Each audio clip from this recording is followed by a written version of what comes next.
దేవుని పిల్లలుగా ఈ రాత్రి సమయమందు ప్రస్తుతం ఈ దినాలలో క్రైస్తవుల మధ్యన చాలా కలవరాలు ఉంటున్నాయి. ఏదో జరుగుతూ ఉంది, ఏదో జరిగాది అని ఎంతో భయాందోళనలతో క్రైస్తవేమంతా కూడాను, ముఖ్యంగా తెలుగు రాష్ట్రాల మధ్యన చాలా కలవరాలు ప్రారంభమయ్యాయి. కొంతమంది ఆ కలవరాలను బట్టి ఒక జనాంగాన్ని ఎదుర్కోవాలి, వారి మీద మనం ఏదో సాధించాలి అని కొంతమంది ప్రయత్నం చేస్తూ ఉన్నారు. నేను కాదనడం లేదు. క్రైస్తవ్యానికి మొట్టమొదటి నుండి వ్యతిరేకతలు, పోరాటాలు, క్రైస్తవం మీద మారణ ఎంతో దారుణమైన కార్యాలు జరుగుతూనే ఉన్నాయి. అయితే మనము పరిశుద్ధ గ్రంథమైన బైబిల్ని తరచి చూస్తూ వస్తే వ్యతిరేకంగా ఎవరు పోరాడినట్లు కనిపించలేదు. ఆ దినాన మన పితరులు చేసిన కార్యం వారి దేవుడైన యెహోవాకు మొరపెట్టారు, ఉపవాసాలతో మొరపెట్టారు, కన్నీళ్లతో మొరపెట్టారు. దేవుడు వారి పక్షాన నిలబడి శత్రువు బలాన్ని అణిచి ఆయన ప్రజలకు విజయాన్ని ప్రసాదిస్తూ వచ్చాడు. ఈ రోజున కూడా మనం చేయవలసిన కార్యం అదే. నీవెంత నేనెంత అనటానికి మనం లోకస్తులు కాదు.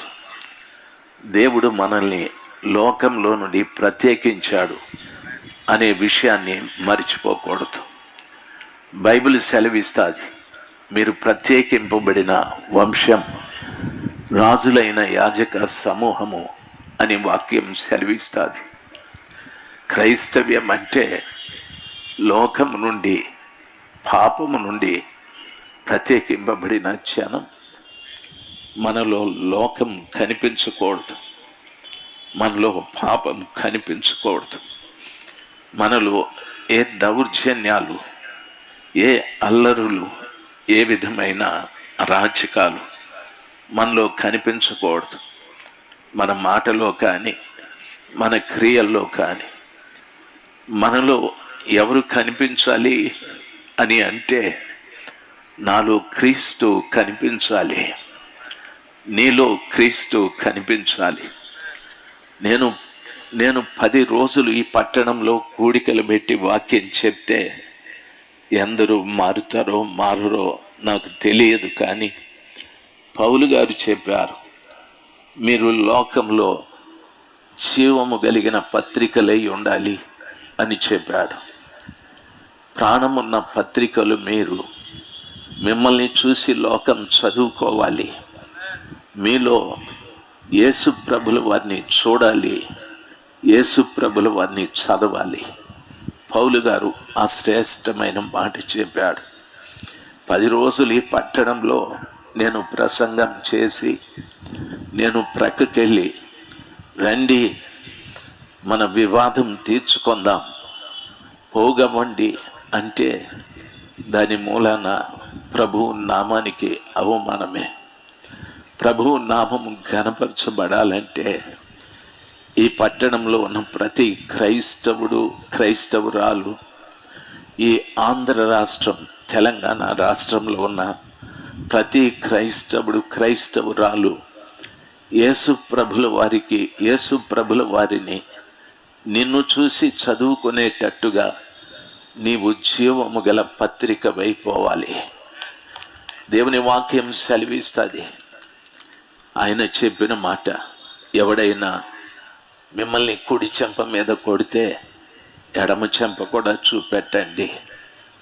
ఎవరైనా మిమ్మల్ని దూషిస్తే ప్రతి దూషణ చేయొద్దండి. ఎవరైనా మీకు కీడు చేస్తే ప్రతి కీడు చేయొద్దండి. మీరు కీడు అనుభవించి కీడు చేసిన వారికి మేలు చేయండి. ఇది ప్రభువు మనకు చెప్పిన బోధ, హితవులు. ఆ సర్వశక్తిమంతుడైన దేవుడు క్రైస్తవునికి ఇచ్చిన ఓ చక్కటి ఉపదేశం. రాత్రి సమయమందు ఆ రీతిగా మనమందరము మారుదుముగాక. ఆ శ్రేష్టమైన దేవుని యొక్క మాటలు చెప్పడము వినడము కాదు, కానీ ఆ వాక్య ప్రకారంగా మనము మారాలని నా ఆశ.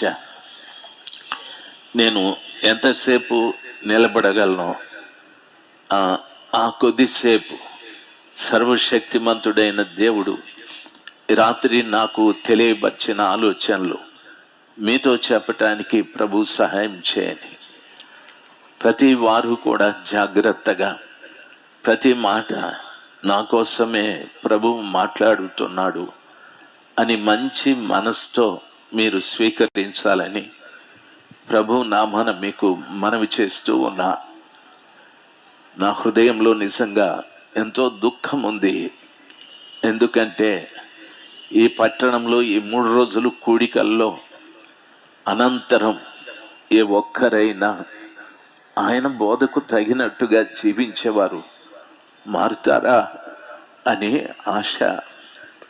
ఏ ఒక్కరైనా ప్రభువుకు సాక్షిగా నిలబడే వారుగా మారుతారా అనని, లేక మిమ్మును బట్టి నా నామము అన్యుల మధ్య దూషించబడుతున్నది అన్నట్టుగా మనము జీవిస్తామా అనే ప్రశ్న మనం వేసుకోవాలి. పరిశుద్ధ గ్రంథమైన బైబిల్లో యెషయా గ్రంథం 51వ అధ్యాయం 6, 7, 8 కొన్ని వచనాలు మీతో పాటు మీకు చెప్పటానికి ప్రభు నాకు సహాయం చేయని. ప్రవక్త యెషయా గారు దరిదాపు కొన్ని వేల సంవత్సరాల కిందటి ప్రవక్త అయిన యేసు ప్రభులు వారిని గూర్చి ఎంతోమంది ప్రవక్తలు ప్రవచించారు. అయితే యెషయా ప్రవక్తలో ఉన్న విశేషం ఏమిటి అని అంటే, యేసు ప్రభులు వారి యొక్క జననం, యేసు ప్రభులు వారి యొక్క మరణం, యేసు ప్రభులు వారి యొక్క పునరుద్ధానం, ఇవన్నీ కూడా ఆయన చాలా చక్కగా ప్రవచిస్తూ వచ్చారు. ప్రవక్త ద్వారా ఎన్నో 800 సంవత్సరాల తరువాత పుట్టబో యేసు ప్రభులు వారిని గూర్చి ఆయన చాలా చక్కగా తాను ప్రవచిస్తూ ఆ ప్రవచన వాక్యాలన్నీ కూడా పరిశుద్ధాత్మ దేవుడు ఇందులో పొందుపరుస్తూ వచ్చాడు. అందుకు ఆ దేవునికిని ఆ ప్రవక్తను బట్టి మహోన్నతుడైన దేవునికి కృతజ్ఞతలు చెల్లించాలి. బైబిల్ ఏ రీతిగా సెలవిస్తుంది, ఆకాశము వైపు కన్నులెత్తుడి అని చెప్పాడు. ప్రవక్త ద్వారా దేవుడు మాట్లాడుతున్న మాట, ఆకాశం వైపు కన్నులెత్తండి అని చెప్పాడు. ఎందుకు ఆకాశం వైపు కన్నులెత్తాలి? పరిశుద్ధ గ్రంథమైన బైబిల్లో, దయచేసి నేను చెప్పే వాక్యం కొంచెం డిస్ప్లే చేసి అట్లే ఉంచండి నాయన. ఆకాశం వైపు కన్నులెత్తుడి అనని ఏముంది ఆకాశంలో అని అడిగితే, ఆదికాండం 15వ అధ్యాయం 5వ వచనంలో ఈ రీతిగా రాయబడి ఉంది, ఆకాశం వైపు కన్నులెత్తుడి, క్రింద భూమిని కూడా చూడండి. అంతరిక్షము పొగవలే అంతర్ధానమగును, భూమి వస్త్రము వలె పాతగిల్లిపోవును, అందలి నివాసులు అటువలే చనిపోదురు. నా రక్షణ నిత్యము ఉండును, నా నీతి కొట్టివేయబడదు. 51వ అధ్యాయము 6వ వచనాన్ని చదివాను. అయితే ఆదికాండము 15వ అధ్యాయం 5వ వచనంలో ఉన్న విషయాన్ని దయచేసి ఒకసారి మనం చదువుకుందాం. బైబిల్లో ఉన్న బిడ్డలు మరియు ఆయన వెలుపలికి అతన్ని తీసుకొని వచ్చి, నీవు ఆకాశం వైపు తేరి చూచి నక్షత్రములు లెక్కించుటకు నీ చేతనైతే లెక్కించుమని చెప్పి నీ సంతానము అలాగున అవునని అబ్రహాముతో చెప్పాడు. వాక్యం అలాగే ఉండని నాయన. దేవుని వాక్యం సెలవిస్తారు. దేవుడు అబ్రహాముతో మాట్లాడుతూ ఉన్న మాట, అబ్రహాము తాను సందిగ్ధంలో ఉన్నాడు. నన్ను ఆశీర్వదిస్తానని ప్రభులు వారు సెలవిచ్చారు కదా.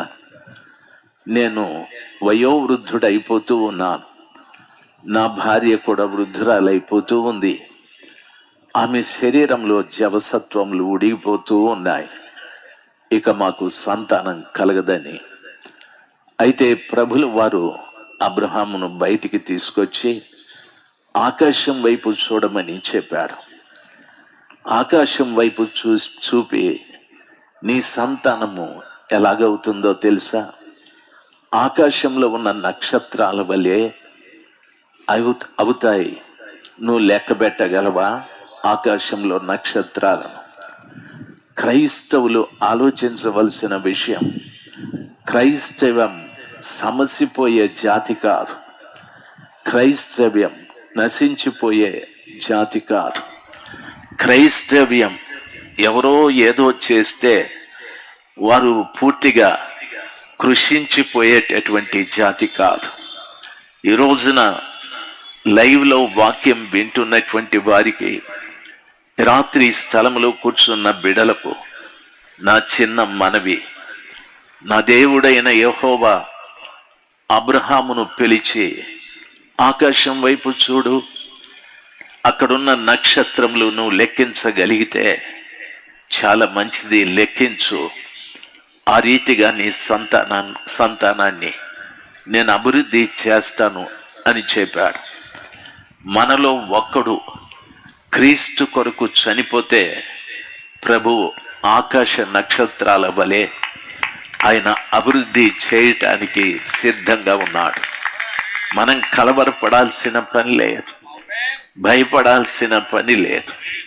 మన దేవుడు చెప్పే మాట, చూడు ఆకాశం వైపు చూసి నక్షత్రాలను లెక్కబెట్టు, అంత సంతానాన్ని నీకు ఇస్తానని చెప్పాడు. అబ్రహాముతో ప్రభులు వారు చెప్పిన మాట కొన్ని వేల సంవత్సరాల మాట. ఈరోజు మాట్లాడుతున్న నేను అబ్రహాము కుమారుడనే. ఈరోజు వాక్యం వింటున్న మీరు అబ్రహాము కుమారులు, కుమార్తెలే. మనమంతా ఆయన సంతానంలోకి చేర్చబడ్డాం. దేవుని వాగ్దానం ఒక్కనాటికి కూడా తప్పిపోదు. దేవుని వాగ్దానం ఒక్కనాటికి కూడా తప్పిపోదు. అందుకే బైబిల్ సెలవిస్తుంది, ఆయన చెప్పి చెయ్యకుండునా అనని. ప్రభువు చెప్పి చెయ్యకుండే ఉండే దేవుడు కాదు. అయితే అబ్రహాము అవిశ్వాసము ఉంచకూడదు.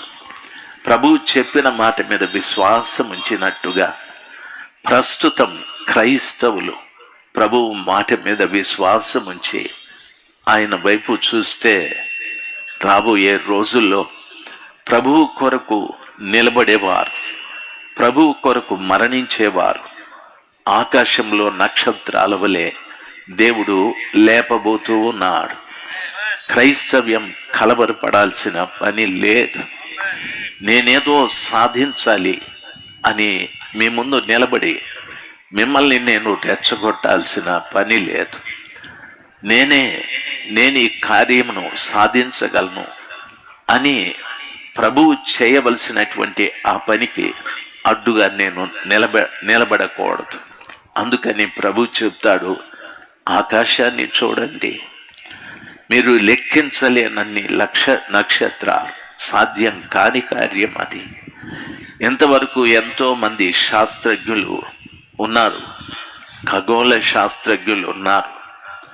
ఎంతోమంది ఆకాశంలో నక్షత్ర మండలాలు, సూర్యుడు, చంద్రుడు, ఉపగ్రహాలు ఎన్నో, వాటినన్నింటినీ పరిశోధించి ఫలానా సూర్యుడు ఇక్కడ, ఫలానా చంద్రుడు అక్కడ, ఫలానా అంగారకుడు అక్కడ, ఈ రీతిగా చెప్తున్నారు.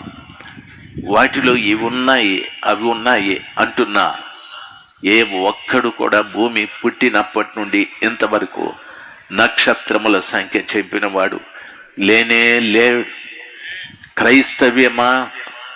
రాత్రి సమయమంది స్థలంలో కూర్చున్న ప్రతి బిడ్డ ఆలోచించాల్సింది, మన కళ్ళ ముందు జరిగే ఏదో ఒక నష్టాన్ని కాక ఆకాశం వైపు చూడాలి.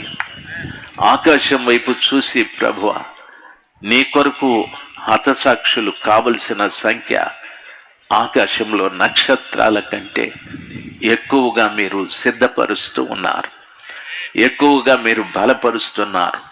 నా మాట, ఈ మచిలీపట్నంలో కూడా మీకు తెలుసో తెలీదో, రాబోయే దినాలలో ప్రభు కొరకు ధైర్యంగా నిలబడగలిగే వ్యక్తులు చాలామంది రాబోతూ ఉన్నారు. చాలామంది నా ప్రభు కొరకు పౌలు గారు చెప్పినట్టుగా, నా మటుకైతే క్రీస్తు కొరకే, లేకపోతే నేను చనిపోతే మేలు అనే జనం ఈ మచిలీపట్నంలో లేవబోతూ ఉన్నారు. నమ్మిన ప్రతి ఒక్క బిడ్డ కూడా ఓసారి గట్టిగా హల్లెలూయా చెప్దాం. ఈరోజు నీ దృష్టి నీ ముందే ఉంది. అందుకు ప్రభు చెప్పాడు, ఆకాశం వైపు చూడు, ఆకాశం వైపు చూడమని. సర్వశక్తిమంతుడైన దేవుడు మాట్లాడే ప్రతి మాట చాలా గొప్పది. ఆ రోజు అబ్రహాముతోనే కాదు, ఈ రోజున యేసు నా దేవుడు అని చెప్పుకునే ప్రతి ఒక్క వ్యక్తితో ప్రభువు చెప్పే మాట ఆకాశం వైపు చూడమని. ఆదికాండం 19వ అధ్యాయం 24వ వచనాన్ని కూడా చదువుకుందాం. ఆదికాండము 19వ అధ్యాయం 24వ వచనం. అప్పుడు యెహోవా సొదొమ మీదను గొమొర్రా మీదను యెహోవా యొద్ద నుండి గంధకమును అగ్నిని ఆకాశము నుండి కురిపించనని వాక్యము సెలవిస్తుంది. దయచేసి గమనించాలి. అప్పుడు యెహోవా, దేవుని వాక్యంలో చెప్పబడిన మాట. అప్పుడు యెహోవా, యెహోవా అంటే ఎల్లప్పుడూ ఉండువాడు. అబ్రహాము కాలంలోనే కాదు, నా కాలంలో, నీ కాలంలో కూడా ఆయన ఉన్నాడు. నీ పిల్లల కాలంలో కూడా ఆయన ఉండు దేవుడు. అందుకే మోషే అడిగాడు, ప్రభువా, ఫరో దగ్గరికి వెళ్ళి మేము మీరెవరని చెప్పాలి అని అంటే, నేను ఉన్నవాడను, నేను అనువాడను అని చెప్పమన్నాడు. ఆయన ఉన్నాడు, ఐగుప్తులో ఉన్నాడు. ఆయన ఇశ్రాయేలీయులకు దేవుడిచ్చిన కనానులో కూడా ఉన్నాడు. ఆయన భారతదేశంలో ఈ తెలుగు రాష్ట్రాలలో ఉన్నాడు. ఆయన తమిళనాడులో ఉన్నాడు. ఆయన కర్ణాటకలో ఉన్నాడు, మధ్యప్రదేశ్లో ఉన్నారు, మణిపూర్లో కూడా ఉన్నాడు. ఆయన లేని చోటు లేనే లేదు. ఆయన ఎప్పటి నుండి ఉన్నాడు? ఆయన చెప్తున్నాడు, నేనే ఆది, నేనే అంతం, నా ముందు ఎవరూ లేరు, నా తరువాత కూడా ఎవరు ఉండరు. నేనే మొదటి వాడను, నేనే కడపటి వాడను. నేను నమ్ముకున్న నా యేసయ్య ఆది నుండి ఉన్నవాడు. ఎప్పుడు ఆది అంటే ప్రపంచంలో ఏ జ్ఞానికి అర్థం కాని సమాచారం ఆది. ఎప్పుడు అంతము అంటే ప్రపంచంలో ఏ పండితునికి లేక ఏ యొక్క శాస్త్రము తెలియజెప్పని సమాచారం అంతం ఎలాగుంటుందని, ఎప్పుడని. కాకపోతే మనుషులేదో వాళ్ళ జ్ఞానం చేత మాట్లాడుతూ ఉంటారు. దైవ జ్ఞానం ఏ మనుషునికి ఇంతవరకు గోచరం కాలేదు. కాబట్టి ఆయన ఆది, ఆయన అంతమై ఉన్న దేవుడు. ఆయన అంటాడు, సొదొమ మీదను గొమొర్రా మీదను యెహోవా యొద్ద నుండి అగ్ని గంధకములు, అగ్నిని ఆకాశము నుండి కురిపించునని. ఎందుకు ప్రభు ఆకాశం వైపు చూడమంటున్నాడో తెలుసా? ఈ ప్రపంచం మీద, ప్రపంచంలో భయంకరమైన పాపం చేసే వ్యక్తులు ఉన్నారు. సొదొమ గొమొర్రా ప్రజలలాగా ప్రభులు వారు సెలవిచ్చారు శిష్యులతో, ప్రభా మీ రాకడకు సూచనలేమిటి అంటే, మనుష్య కుమారుని రాకడకు సూచనలు అవి లోతు దినాల వలె ఉంటాయి, నోవహు దినాల వలె ఉంటాయి అని చెప్పారు. లోతు దినాలు సొదొమ గొమొర్రా ఆ ప్రాంత ప్రజలను గుర్తు చేస్తాయి. సొదొమ ప్రజలు పూర్తిగా లైంగికమైన చింతనలు కలిగిన వారు. ఈమె నా తల్లి, ఆమె నా చెల్లి, ఇతడు నా తండ్రి, ఇతడు నా తమ్ముడు అనే ఇంగిత జ్ఞానము లేకుండా ఇష్టానుసారంగా పాపం చేస్తున్న ప్రజలు వారు. ఇష్టానుసారంగా పూర్తిగా దేవుని భయం కూడా లేదు. లోతు కుటుంబాన్ని రక్షించడానికి వచ్చిన దేవదూతల్ని గురించి సొదొమ ప్రజలు మాట్లాడారు. లోతు, నీ ఇంటికి వచ్చిన వారిని మా దగ్గరికి పంపు, మేము వారితో తప్పు చేయాలి అని అన్నారు. లోతు నీతి ఈ రీతిగా ఉంది. వయస్సులో ఉన్న కుమార్తెలు నాకు ఇద్దరున్నారు, వారు పురుషుని ఎరగని వారు, వారిని మీ దగ్గరికి పంపుతాను, ఈ ఇద్దరిని దయచేసి విడిచిపెట్టమని. మానవ నీతి ఎలాంటిదంటే, దేవుణ్ణే మేము కాపాడాలి అనే నీతి. ఈ రోజున చాలా మంది లేచి అంటున్నారు, దేవుని పక్షముగా నిలబడి మేము కాపాడాలి దేవునిని, మేము కాపాడాలి క్రైస్తవ్యాన్ని, మేము కాపాడాలి, ఈ అరాచకాలను అణిచివేయాలి, అక్రమాలను అణిచివేయాలి, హత్యలను అణిచివేయాలి అని లోతులాగా చాలా మంది లేచారు. తన సొంత కుమార్తెల్ని ఇస్తాను, వీరిని కాపాడమని. దేవుని పిల్లలు గమనించాల్సింది, మనం ఎంత అరిచి గీకొట్టుకున్నా దేవుడు చేయగలిగిన పని మనుషుడు చేయలేడు. దేవుడు దేవుడే, మనుషుడు మనుషుడే.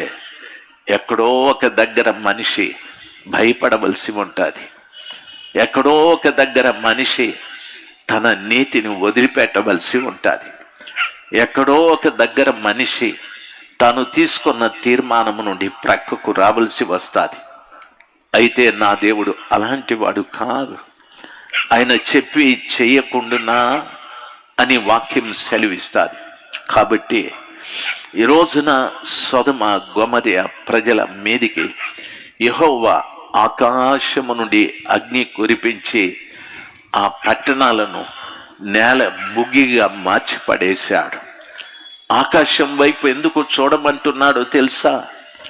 ఈ భూమి మీద అక్రమాలు చేసేవారు ఉన్నారు, అన్యాయాలు చేసేవారు ఉన్నారు, వ్యభిచారం చేసేవారు ఉన్నారు, ఎంతో మంది నిర్దాక్షిణ్యంగా మనిషి అని ఇంగిత జ్ఞానం లేకుండా చంపేవారు ఉన్నారు. వారి కొరకు ఆకాశంలో అగ్ని దాచబడి ఉంది. అందుకు ప్రభువు చూడమంటున్నాడు, ఆకాశం వైపు చూడండి. అక్కడి నుండి యెహోవా ఎప్పుడు ఉండే దేవుడు ఇలాంటి ప్రజల కొరకు ఒక్క రోజున అగ్నిని పంపబోతున్నాడు. దయచేసి గమనించాల్సింది, ధైర్యం తెచ్చుకుందాం. ప్రభువు నా పక్షాన ఉన్నాడు అనే గొప్ప విశ్వాసాన్ని కలిగి ఉందాం. ఆయన చేయలేని కార్యం నేను చెయ్యలేను అని అర్థం చేసుకుందాం. ఆ రీతిగా ప్రభువుకి అవకాశం ఇచ్చినట్లయితే, ప్రభు ఈ రాత్రి అంటున్నాడు, మచిలీపట్నమా, ఎక్కడో యూట్యూబ్లో చూసి రెచ్చిపోవద్దండి. ఎక్కడో అక్కడ ఇక్కడ సమాచారాలు చూసి మీ నోటిలో దేవుని మాటలు మాట్లాడవలసిన మీరు ఏవో దేవునికి సంబంధించని మాటలు మాట్లాడకండి. ఆకాశం వైపు చూడండి, ఒకసారి ఆకాశం వైపు చూడండి. సర్వశక్తిమంతుడైన దేవుడు తనకు విరోధంగా పాపం చేసిన ప్రజలను ఏ రీతిగా నిర్మూలన చేశాడో ఒక్కసారి ఆకాశం వైపు చూడండి. ఆ పాపపు జనాంగం మధ్యన లోతు అనే ఒక నీతిమంతుని, ఆయన భార్య పిల్లల్ని దేవదూతల్ని పంపి సులభంగా బయటికి నడిపించాడు. దేవుడు మనల్ని రక్షించగలడు, దేవుడు మనకు కాపుదల దయచేయగలడు. దేవుడు అసాధ్యమైన మన జీవితంలో ప్రతి కార్యాన్ని సాధ్యపరుస్తూ మన చుట్టూ ఎంత క్లిష్టమైన పరిస్థితి ఆవరించి ఉన్నా ఆయన దూతల్ని పంపి మనల్ని క్షేమంగా బయటికి తీసుకొని వచ్చి మన మీద దౌర్జన్యం చేసే ప్రతి కార్యాన్ని అగ్నితో కాల్చివేయగలడం. నా మాట అర్థమైన బిడ్డలు ఓసారి గట్టిగా హల్లెలూయా చెప్దాం. ప్రభు ఆకాశం వైపు చూడండి అని చెప్పాడు. రాత్రి సమయం ఈ స్థలంలో ఉన్న ప్రతి బిడ్డ భూమి మీద కాదు, నేను చూడాల్సింది ఆకాశం వైపు చూడాలి. అబ్రహాములాగా నేను విశ్వాసాన్ని కలిగి ఉన్నాను. అబ్రహాములాగా, అబ్రహామా, నీ సొంత ప్రజల్ని, నీ సొంత ఊరుని, నీ సొంత స్థలాన్ని, బంధువులను వదిలిపెట్టి బయటికి రా, నేను నిన్ను ఆశీర్వదిస్తాను అని ప్రభు చెప్పిన మాట రాత్రి మీరు కూడా అదే పాటిస్తూ ఉన్నారు. ఎన్నో కార్యాలని వదిలిపెట్టి ప్రభు కొరకు బయటికి వచ్చారు. ఎందరినో వదిలిపెట్టి బయటికి వచ్చారు. ఎన్నో పనికిరాని కార్యాలను విడిచిపెట్టి బయటికి వచ్చారు. అందుకే అబ్రహాముతో ప్రభు చెప్పిన మాట ఈ రాత్రి మనతో కూడా చెప్తున్నాడు. ఆకాశం వైపు చూడండి. మిమ్మల్ని లోకం నుండి, పాపము నుండి బయటికి తీసుకొచ్చిన ప్రభుల వారు అంత సులభంగా మిమ్మల్ని విడిచిపెట్టే ప్రసక్తి లేదు. పైకి చూడండి. దేవుని వాక్యం సెలవిస్తా. అందుకే బైబిల్ అంటాది, భయపడకు, దిగులు పడకు, నేను మిమ్మల్ని విడువను, మిమ్మల్ని ఎడబాయను అని చెప్పాడు. భయపడద్దు, దిగులు పడకు. మరణం అనేది పుట్టిన ప్రతి వారికి తథ్యం. నేను పుట్టాను, ఎక్కడో ఒక దగ్గర చావాలి. నేను ప్రయాణం చేసేటప్పుడు రైలులోనైనా, బస్సులోనైనా, కారులోనైనా ఎక్కడో ఒక దగ్గర చావాలి. మరణం అనేది మనిషికి తెలియదు. మనుషుడు ఎప్పుడు పుడతాడో అతనికి తెలియదు. మనుషుడు ఎప్పుడు చనిపోతాడో తెలియదు. మనం ఎవరిమి అంటే బైబిల్ సెలవిస్తుంది, మనము నిన్నటి వారం. కనీసం ఈరోజు కూడా మనకు తెలియదు.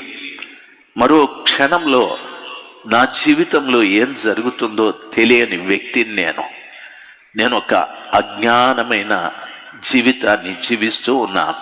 కాకపోతే మనిషి కొన్ని సంవత్సరాలకు ముందు మాట్లాడుతూ ఉన్నాడు, నేను అది చేస్తాను, నేను ఇది చేస్తాను, నేను అది సంపాదిస్తాను, ఇది సంపాదిస్తానని కకృతి పడి ప్రజలను మోసం చేసి, అన్యాయాలు చేసి, అక్రమాలు చేసి సొమ్ము దోచేసుకుంటూ ఉన్నారు. మనిషిని మనిషిగా గౌరవించకుండా మనుషుల్ని చాలా హీనంగా మాట్లాడుతూ ఉన్నారు. అది జరగాల్సిందే. అయితే ప్రభు చెప్తున్న మాట, ఆకాశం వైపు చూడండి. దేవుని వాక్యం సెలవిస్తుంది. రాత్రి సమయమందు ఆకాశంలో అగ్ని ఉంది, ఆకాశంలో అభివృద్ధి ఉంది. రెండవది ఆదికాండం 21వ అధ్యాయం 17వ వచనంలో ఉన్న వాక్యాన్ని దయచేసి చదువుతాను, విందాం. 21:17వ వచనం. దేవుడు ఆ చిన్నవాని మొరను విన్నాడు. ఇష్మాయేలు అబ్రహాము హాగర్ని తీసుకొని వెళ్ళి ఆయన ఎక్కడో విడిచిపెట్టేశాడు. హాగరు నిజంగా నిస్సహాయ స్థితిలో ఉంది. తాను ఇంతకాలం 10 సంవత్సరాలు ఇతడు నాకు భర్త అనుకున్న వ్యక్తి ఒక నీళ్ల తిత్తిని తన చేతికిచ్చి, బిడ్డను తన చేతికిచ్చి వెళ్ళి ఎక్కడో వదిలిపెట్టాడు. వాక్యం అలాగే పెట్టునాయన, ఎక్కడో వదిలిపెట్టాడు. అయితే ఆ ప్రాంతంలో త్రాగటానికి నీళ్లు లేవు. బైబిల్ సెలవిస్తుంది, దప్పికతో ఆ చంటి బిడ్డ ఇష్మాయేలు, ఆ చంటి బిడ్డ ఇష్మాయేలు దప్పికతో గట్టిగా ఏడుస్తూ ఉన్నాడు. 17వ వచనమే చెప్పు నాయన. ఏడుస్తూ ఉన్నాడు. హాగరు నిస్సహాయ స్థితిలో ఉంది. ఏం చేయాలనో అర్థం కాదు. అప్పుడు దేవుని దూత ఆకాశము నుండి, బైబిల్ సెలవిస్తుంది, దేవుని దూత ఆకాశము నుండి, దేవుని దూత, ప్రధాన దూత, యెహోవా దూత అని చెప్పబడిన ప్రతి స్థలంలో యేసు ప్రభుల వారని అర్థం చేసుకోవాలి. ఆకాశము నుండి యెహోవా దూత హాగరును పిలిచాది. హాగరు ప్రార్థన చేయలేదు. అబ్రహాముతో సంబంధం కలిగిన హాగరు నశించిపోవుట ఇష్టం లేదు దేవునికి. దయచేసి గమనించవలసిన విషయం, ఈ రోజున ప్రభు పిల్లలైన మనం నశించిపోవుట దేవునికి ఇష్టం లేదు. దేవునికి ఇష్టం లేదు. ఆకాశము నుండి హాగరును పిలిచి, హాగరు నీకేమి వచ్చి ఉన్నది? ఆకాశంలో యెహోవా దూత, హాగరు పేరు తెలుసు, హాగరు సమస్య తెలుసు, హాగరు బిడ్డ పడుతున్న ప్రయాస కూడా తెలుసు. నీకేమి వచ్చినది? భయపడకుము. ఆ చిన్నవాడున్న చోట దేవుడు వాని స్వరము విని ఉన్నాడు. ఆ చిన్నవాడు ఉన్న చోట దేవుడు వాని స్వరమును విని ఉన్నాడు. ప్రియ తల్లి, నా ప్రియమైన తండ్రి, ఆలోచించాలి. బహుశా నువ్వు దేవునిలో చిన్నవాడై ఉండొచ్చు. బహుశా దేవునిలో నువ్వు చిన్నదానివై ఉండొచ్చు. నేనంతగా ఆత్మీయతలో ఎదగలేదని. అయితే ఇష్మాయేలు, అమ్మా నాకు దప్పిక అని చెప్పలేని స్థితి, అమ్మా నేను చనిపోతున్నాను అని చెప్పలేని స్థితి. ఆ చిన్నవాడు ఏడుస్తూ ఉంటే బైబిల్ సెలవిస్తుంది, ఆకాశము నుండి దేవుని దూత అని తల్లిని పిలిచి, హాగరు భయపడకమ్మా, నీకేం వచ్చింది? ఆ చిన్నవాడు ఉన్న చోట దేవుడు వాని స్వరమును విని ఉన్నాడు. తల్లి, నీవు మచిలీపట్నంలో ఉన్నావు, వైజాగ్లో ఉన్నావు, తండ్రి నువ్వు చెన్నైలో ఉన్నావు, ఎక్కడున్నావో కన్నీటితో నువ్వు చేసేటటువంటి ప్రార్థన, ఆ స్థలములో దేవుడు ఉండి నీ ప్రార్థన వింటున్నాడు. కన్యలతో నువ్వు చేసే ప్రార్థన, నేను కత్తి పట్టుకొని వెళితే అక్కడ ప్రభు ఉండి చూడడు ఆయన. నేను కర్ర పట్టుకొని వెళితే ప్రభు అక్కడుండి చూడడు ఆయన. ఇష్మాయేలు ఏడుస్తూ ఉన్నాడు. తల్లి కూడా ఏడుస్తూ ఉంది. అయ్యో, నా బిడ్డ చనిపోతాడేమో, నా బిడ్డ చనిపోతాడేమో. మరణ భయం వారిని ఆవరించాది.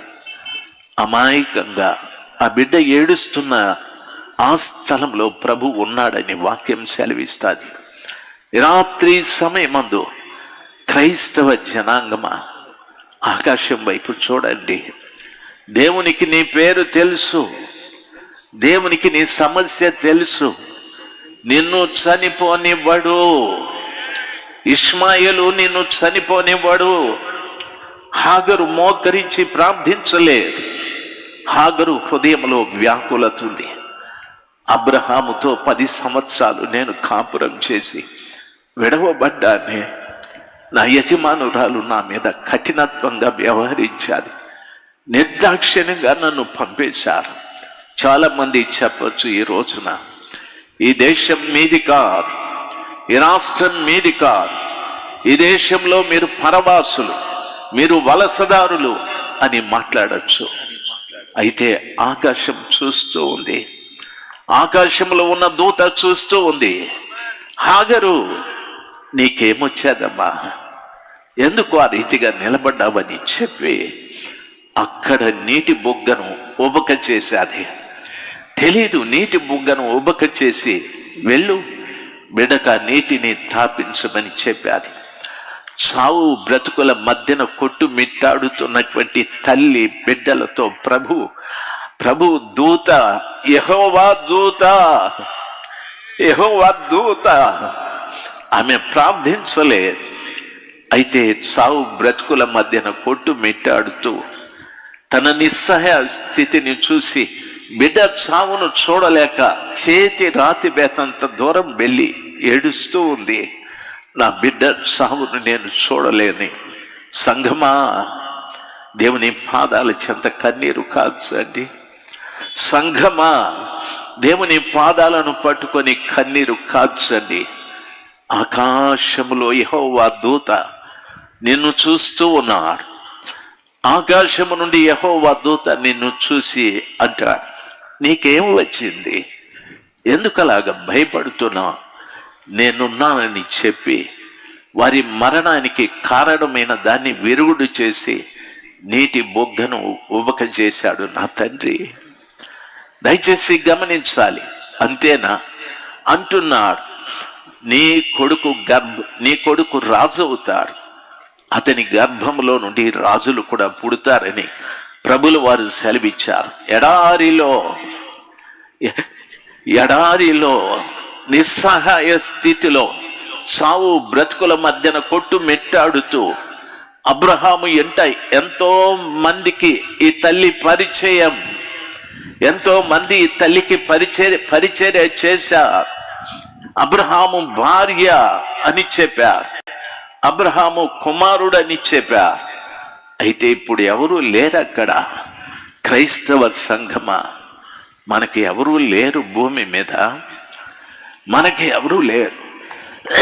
మనకున్నవాడు ఆకాశమందు ఆసీనుడై ఉన్నాడు.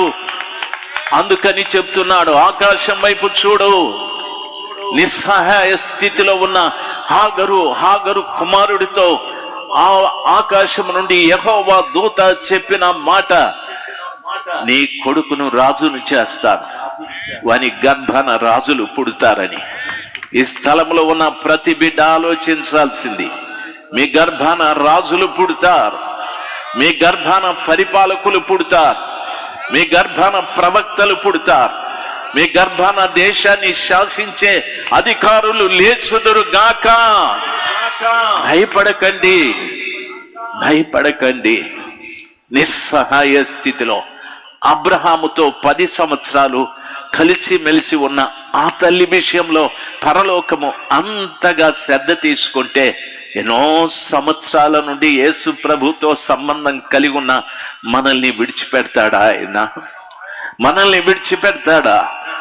నా కొరకు ప్రాణం పెట్టిన, నా పాపంలో నేను చనిపోయి నరకానికి వెళ్లకుండా తన ఏకైక కుమారుని మన కొరకు పంపిన ఆ పరలోకపు తండ్రి నన్ను అనాథగా విడిచిపెట్టగలడా? లేదు. మనల్ని చూస్తూనే ఉన్నాడు. అయితే నువ్వు కన్నీరు కాచాలి. కత్తులు కాదు కావాల్సింది, కర్రలు కాదు కావాల్సింది, దౌర్జన్యం కాదు కావాల్సింది. ఆయన పవిత్రమైన పాదాల చెంత కన్నీరు కాచే అనుభవం ప్రతి కుటుంబానికి, ప్రతి కుటుంబంలో ఉన్న బిడ్డకు, ప్రతి సంఘ కాపరికి కన్నీళ్లు కాచాలి. సర్వశక్తిమంతుడైన దేవుడు అంటున్నాడు, అక్కడ నీటి బుగ్గ చూపెట్టి వెళ్ళి తాగండి అని చెప్పాడు. మనకు ఎంత శ్రమ దగ్గరికి వచ్చాదో అంత ఉపశమనం కూడా తొందరగా దగ్గరికి వస్తుంది. మనకెంత భయం దగ్గరికి వచ్చాదో అంత తొందరగా ధైర్యం కూడా, ఆ భయం మనల్ని తాకక మునిపే ధైర్యం మన ముందు నిలబడి అంటున్నాడు. ప్రభు చెప్తున్న మాట ఏమంటున్నాడో తెలుసా? మరణమా, నీ విజయం ఎక్కడా? మరణపు ముల్లా, నీ విజయం ఎక్కడా? నీ సవాలు చేసిన ఆ పరలోకపు తండ్రి నిన్ను కలవరపరిచే నిన్ను భయపెట్టే భయాలకు ముందుగా వచ్చి నిలబడి భయాన్ని ప్రభుల వారు ఎదిరిస్తారు. దయచేసి గమనించాలి, నమ్మండి. ఆకాశం వైపు చూడండి. బైబిల్ ఏ రీతిగా సెలవిస్తారు? నెహెమ్యా గ్రంథం 9వ అధ్యాయం 15వ వచనం. నెహెమ్యా గ్రంథము 9వ అధ్యాయం 15వ వచనంలో ఈ రీతిగా రాయబడింది, వారి ఆకలి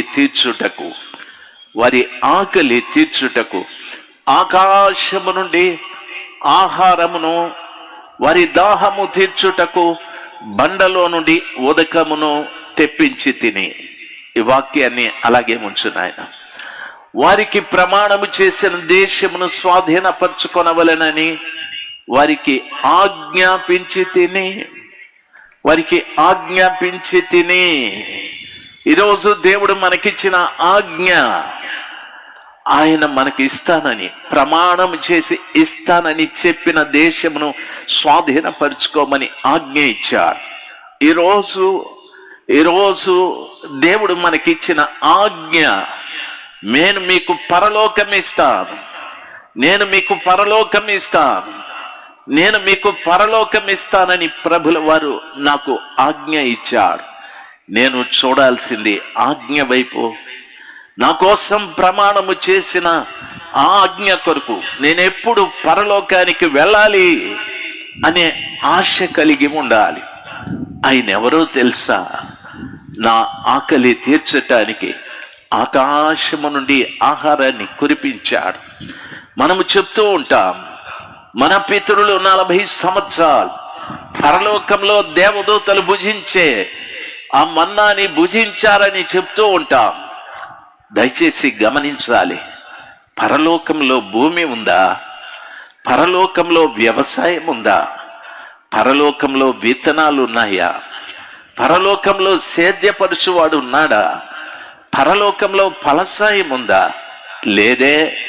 ప్రపంచాన్ని సృష్టించిన సర్వశక్తిమంతుడైన దేవుడు ఆ ఐగుప్తు నుండి బయటకు వచ్చిన ప్రజలను ఆకాశము నుండి ఆహారాన్ని ఇచ్చి వారిని పోషిస్తూ నడిపించాడు. అదే రీతిగా ఎన్ని దేశాలు క్రైస్తవం మీద వ్యతిరేకంగా నిలబడిన, క్రైస్తవుడి ఆహారాన్ని అరికట్టిన యేసు క్రీస్తు ప్రభువా ఆకాశము నుండి ఆహారాన్ని కురిపించ సమర్థవంతుడాయనా. హల్లెలూయా. బండలో నుండి ఉదకమును అని చెప్పారు.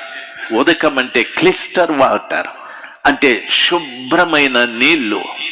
ఈ రోజున మనము బోర్ వేస్తే అందులో ఎన్నో కల్మషమైన నీరు వస్తూ ఉంటారు. ఇక్కడ బోరేసామండి, ఉప్పు నీరు వస్తున్నాయి. అక్కడ బోరేసామండి, చప్ప నీళ్ళు వస్తున్నాయి. ఇక్కడ బోరేసామండి, ఈ నీళ్ళేదో వాసన వస్తున్నాయి. ఆ రోజున మన పితరులు త్రాగటానికి బండలో నుండి క్లిస్టర్ వాటర్, శుభ్రమైన నీరు. ఈరోజు మినరల్ వాటర్, ఆ వాటర్, ఈ వాటర్ అని చెప్తున్నారు. దీన్ని మించిన చక్కటి నీటిని బండలో నుండి ప్రభులు వారు పంపించారు. ఆకాశం వైపు చూడండి, అక్కడ నీకు ఆహారం ఉంది. ఆకాశం వైపు చూడండి, అక్కడ నీకు ఆహారం ఉంది. ప్రభువుల వారు చెప్తున్న మాట చాలా మంది చెప్తూ ఉంటారు, క్రైస్తవుల మీరు మీ రేషన్ కార్డ్ కట్, క్రైస్తవుల మీరు మీ ఓటర్ కార్డు కట్, క్రైస్తవుల మీరు మీకు ఆరోగ్యశ్రీ కార్డు కట్, కార్డులన్నీ కట్. నిజమే. ఆకాశం వైపు చూడండి, ప్రపంచాన్ని కలుగజేసిన దేవుడు అంటాడు, ఇక్కడ వ్యవసాయం లేదు, ఇక్కడ వ్యవసాయం చేసే భూములు లేవు, ఇక్కడ వ్యవసాయదారులు లేరు. 40 సంవత్సరాలు నా వైపు చూసిన ప్రజలను ఆకాశం నుండి మన్నాను కురిపించి నేను పోషించాను. ఆకాశం వైపు చూడండి సంఘమా, క్రైస్తవ జనమా. భూమి వైపు కాదు చూడాల్సింది. రోజున మనం భూమి వైపు చూస్తే ఎన్నో భయానకమైన సంఘటనలు మనకు కనిపిస్తూ ఉంటాయి, వినిపిస్తూ ఉంటాయి. ఆకాశం వైపు చూడండి. నా దేవుడు చాలా మంచివాడు, సర్వశక్తిమంతుడైన దేవుడు కనికరించి మనతో మాట్లాడుతున్నమాట. వాక్యం సెలవిస్తుంది చూడండి. ఆకాశం వైపు కన్నులెత్తుడి, యెషయా 51:6. తరువాత క్రింద భూమిని కూడా చూడండి అని చెప్పాడు. కింద భూమిని కూడా చూడండి. భూమి మీద ఉన్న ప్రజలను కాదు, భూమిని చూడండి. ఎందుకంటే నేను నమ్ముకున్న దేవుడు, నీవు నమ్ముకున్న దేవుడు భూమి ఆకాశములను కలుగజేసిన దేవుడు ఆయన. భూమికి సరిహద్దులను కలగజేసిన వాడాయన. భూమికి తూర్పున ఏముండాలి, పడమట ఏముండాలి, ఉత్తరాన ఏముండాలి, దక్షిణాన ఏముండాలి అని సరిహద్దులను కలగజేసిన దేవుడాయన. భూమిని చూడండి అని ప్రభులు వారు సెలవిచ్చారు. ఏ రోజైనా నీకు ఇబ్బంది కలిగినప్పుడు భూమి ఆకాశములను సృజించిన ఆ గొప్ప దేవుడే కదా ఈ భూమిని కలుగజేసింది అని ఆ భూమి వైపు చూసావా? భూమి ఎంత నిమ్మలంగా ఉంది, భూమి ఎంత నిమ్మలంగా ఉంది. భూమి ఎవరు చెప్పిన పని చేస్తూ ఉంది. ఒకడు అరటి తోట నాటాడు, భూమి పండిస్తూ ఉంది. ఒకడు మామిడి తోట నాటాడు, మామిడి పండ్లు పండిస్తూ ఉంది. ఒకడు వరి చేను నాటాడు, వరి పంట పండాది. ఒకడు వేరుశెనగ వేశాడు, వేరుశెనగ పంట పండాది. ఒకడు ప్రత్తి, ఒకడు మిరప, ఒకడు కంది. ఓ భూమి నిష్పక్షపాతంగా దేవుడు కలగజేసిన భూమి, వాడు మంచివాడా చెడ్డవాడా అని చూడకుండా భూమి ఆ ప్రజలకు ఫలసాయాన్ని ఇస్తూ ఉంది.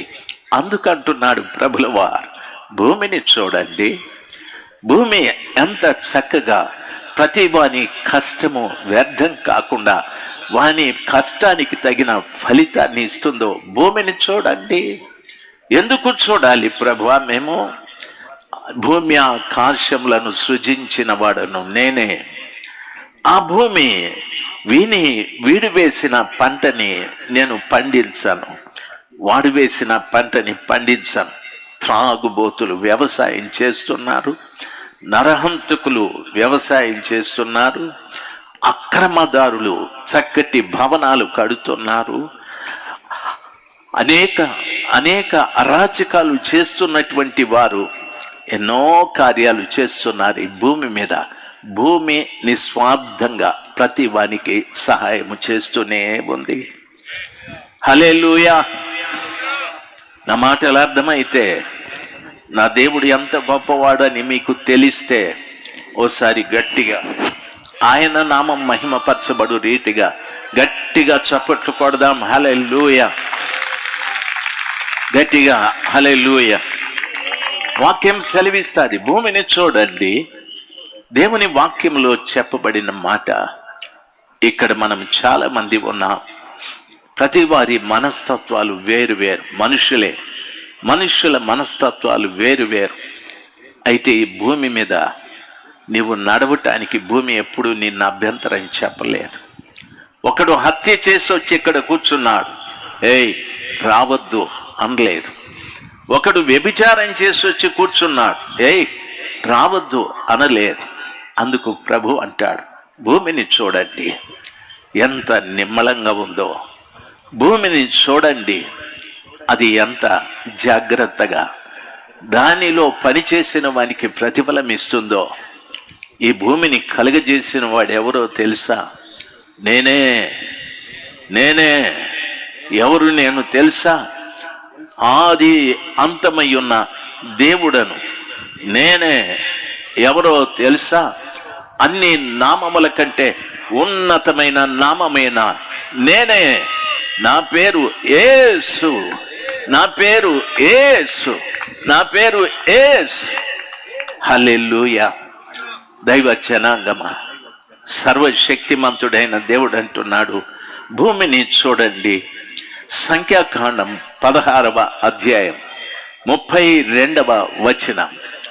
సంఖ్యాకాండం 16వ అధ్యాయం. భూమి తన నోరు తెరచి వారి కుటుంబములను కొరహు సంబంధులనందరినీ వారి సమస్త సంపాద్యమును మృంగివేసెను. ఓపిక పట్టండి, ఈ వాక్యం అలాగే ఉందని. కొరహు కుమారులు, దయచేసి గమనించాల్సింది, కోరహు మోషే పినతండ్రి కుమారుడు, స్వయాన అన్నదమ్ములు దాయాదులు. వారు అంటున్నారు, మీరేనా పరిశుద్ధులు, మీరేనా యాజక ధర్మాన్ని నిర్వర్తించాల్సింది, మేము పరిశుద్ధులు కాదా? మా ప్రార్థన దేవుడు వినడా? మేము కూడా యాజకత్వాన్ని చేయాలి అని తిరుగుబాటు చేశారు. ప్రియులారా గమనించాలి, మోషేకి వాళ్ళని ఏం చేయాలనో తెలియదు. మోషే అంటున్నాడు, తప్పు తమ్ముడు, కొరహు తమ్ముడు, నిమ్మళించు. అది కాదు, దేవుడు మా కుటుంబాన్ని ఎన్నిక చేసుకున్నాడు, నన్ను నాయకునిగా, మా అన్న అహరోన్ని యాజకునిగా, మా అక్కను ప్రవక్తనిగా, ఇంకెవరిని, ఎన్ని లక్షల మందిలో ఎవరిని కూడా ఆయన ఎన్నిక చేసుకోలేరు. నువ్వు మాట్లాడే మాట తగింది కాదు, మాట్లాడద్దు అనని. అయితే మోషే మీద తిరుగుబాటు ఎక్కువయ్యాది. కొరహు, అబీరాములు వీళ్ళంతా కూడా వాళ్ళకు సంబంధించిన వాళ్ళందరూ గుంపు చేరారు. మోషే అంటున్నాడు, ఇశ్రాయేలీయులారా, లేవీయుల పక్షంగా ఎవరున్నారో వారి ఇటువైపు రండి అని చెప్పారు. ఆఖరికి కొరహు కుమారులు భార్య కూడా వచ్చేసి అది మోషే వైపు.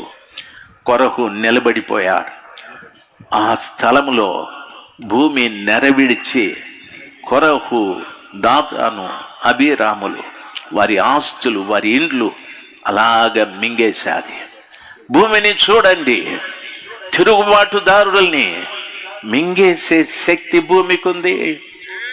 దయచేసి మింగేసే శక్తి భూమికి ఉంది. అక్రమస్తుల్ని, దైవ సేవకుల మీద తిరుగుబాటు చేసే వ్యక్తులను మింగేసే శక్తి భూమికి ఉంది. యేసు ప్రభు రక్తంతో కడగబడిన ప్రజల మీద తిరుగుబాటు చేసే వ్యక్తులను భూమి మింగి వేశాదని వాక్యం సెలవిస్తారు. బైబిల్ చెప్తాది, భూమి నోరు తెరచి వారిని, వారి కుటుంబాలను, వారి ఆస్తుల్ని మింగేశాదని వాక్యం సెలవిస్తుంది. అయ్యలారా, ఎంత గొప్ప దేవుడు ఆయన. భూమిని చూడండి, ఆకాశాన్ని చూశాం, ఆకాశంలో జరిగే వింతలు కూడా మనం చూశాం. భూమిని చూడమన్నాడు. దయచేసి వాక్యం ఈ రీతిగా సెలవిస్తుంది. బైబిల్లో చెప్పబడినటువంటి మాట యెషయా గ్రంథము 40వ అధ్యాయం 15వ వచనంలో చెప్పబడిన మాట. భూమిని గూర్చి అక్కడ ఒక మాట రాయబడి ఉంది. 40వ అధ్యాయం 15వ వచనంలో ఈ రీతిగా చెప్పబడింది, జనములు చేద నుండి జారు బిందువుల వంటి జనములు చేద నుండి జారు బిందువుల వంటి వారు. ఓ తల్లి, ఇప్పుడంటే బోర్లు ఉన్నాయి, ఇప్పుడంటే ఎన్నో నాగరికతకు సంబంధించినవి భూమిలో నుండి నీరు తేవటానికి చాలా ఉన్నాయి. మన పితరుల కాలంలో బావులు తవ్వేవాళ్ళు, చేద బావులు తవ్వేవారు. మంచి నీటి కొరకు ఆ చేద బావిలో తాడు గట్టి బకెట్ వేసి అమ్మ చేస్తూ ఉంటే బకెట్లో నుండి చేద బిందువులు కిందికి రాలిపోతూ ఉంటాయి. దయచేసి గమనించాలి, ఎన్ని చుక్కలు ఆ రీతిగా బావిలోకి పడిపోయాయో తెలియదు. ప్రభు అంటాడు, జనములు చేద నుండి జారు బిందువుల వంటి వారు. రాత్రి సమయం మంది ఈ స్థలంలో కూర్చున్న ప్రతి ఒక్క వ్యక్తి కూడా తల్లి బకెట్లో ఉన్న నీరంతా కూడా తీసుకోవాలి అని ఆశ. ఆ తల్లి ఇటు అటు లాగుతూ ఉంటే ఆ లోపల బకెట్ ఇటు అటు ఆడుతూ తనలో నుండి బిందువులు రాలిపోతూ ఉన్నాయి. ఆ తల్లిని అడుగుదాం, అమ్మా, మీరు చేదలో బకెట్ వేసి చేదారు కదా, ఎన్ని నీరు వచ్చాయి, ఎన్ని నీటి బిందువులు రాలిపోయాయి అని. దాని అర్థం ప్రపంచానికి ఒక మాట చెప్తున్నా, ఏదో ఒక్క రోజున ఏ బావిలో నుండి నువ్వు తీయబడ్డావో, ఏ భూమిలో నుండి నువ్వు తీయబడ్డావో అదే భూమిలోకి నీటి బిందువులాగా రాలిపోవాల్సిందే. ఎవడు ఇక్కడ స్థిరంగా ఉండే ప్రసక్తి లేదు. వాక్యాన్ని తిరిగి చూపెడదాం. ఎవరు ఇక్కడ స్థిరంగా ఉండే ప్రసక్తి లేదు. దైవ జనాంగమా, నీటి బిందువులాగా రాలిపోయేటటువంటి వ్యక్తులే మనం.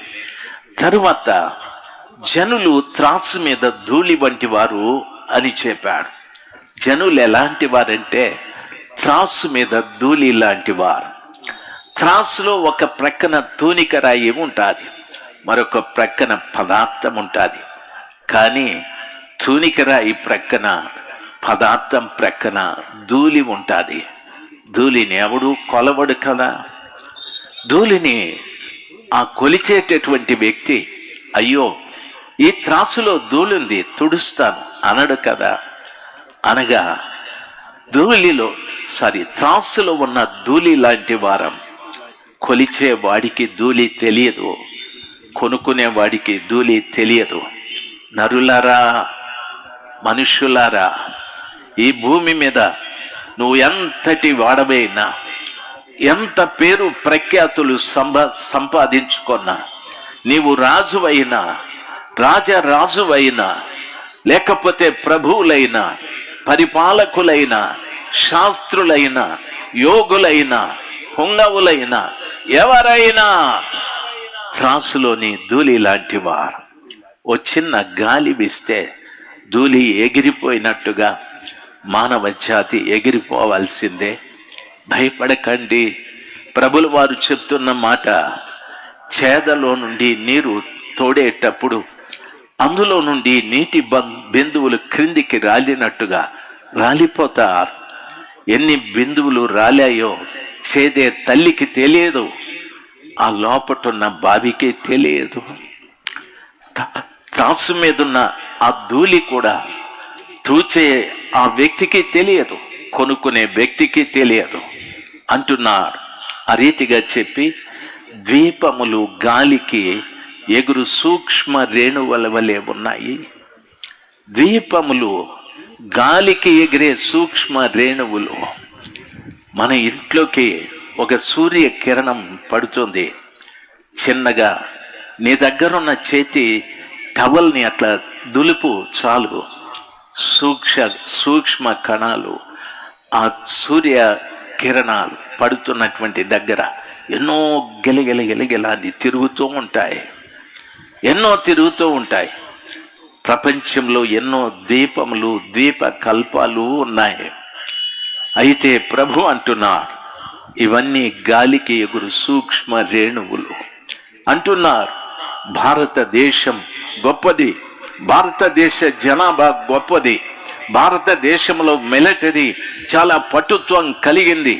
చైనా వారు అంటున్నారు, మా దేశం బాగా పటుత్వం కలిగింది, మా దేశంలో టెక్నాలజీ పెరుగుతూ ఉంది.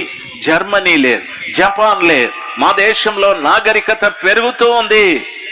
రష్యా అంటుంది, ప్రపంచంలో అమెరికా దేశంతో పోటీ పడగల సత్తా మాకుంది, మేము అగ్రరాజ్యంగా కావాలి అని అది పరుగులు తీస్తూ ఉంది.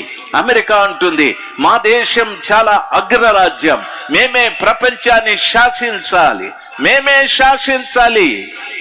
హల్లెలూయా.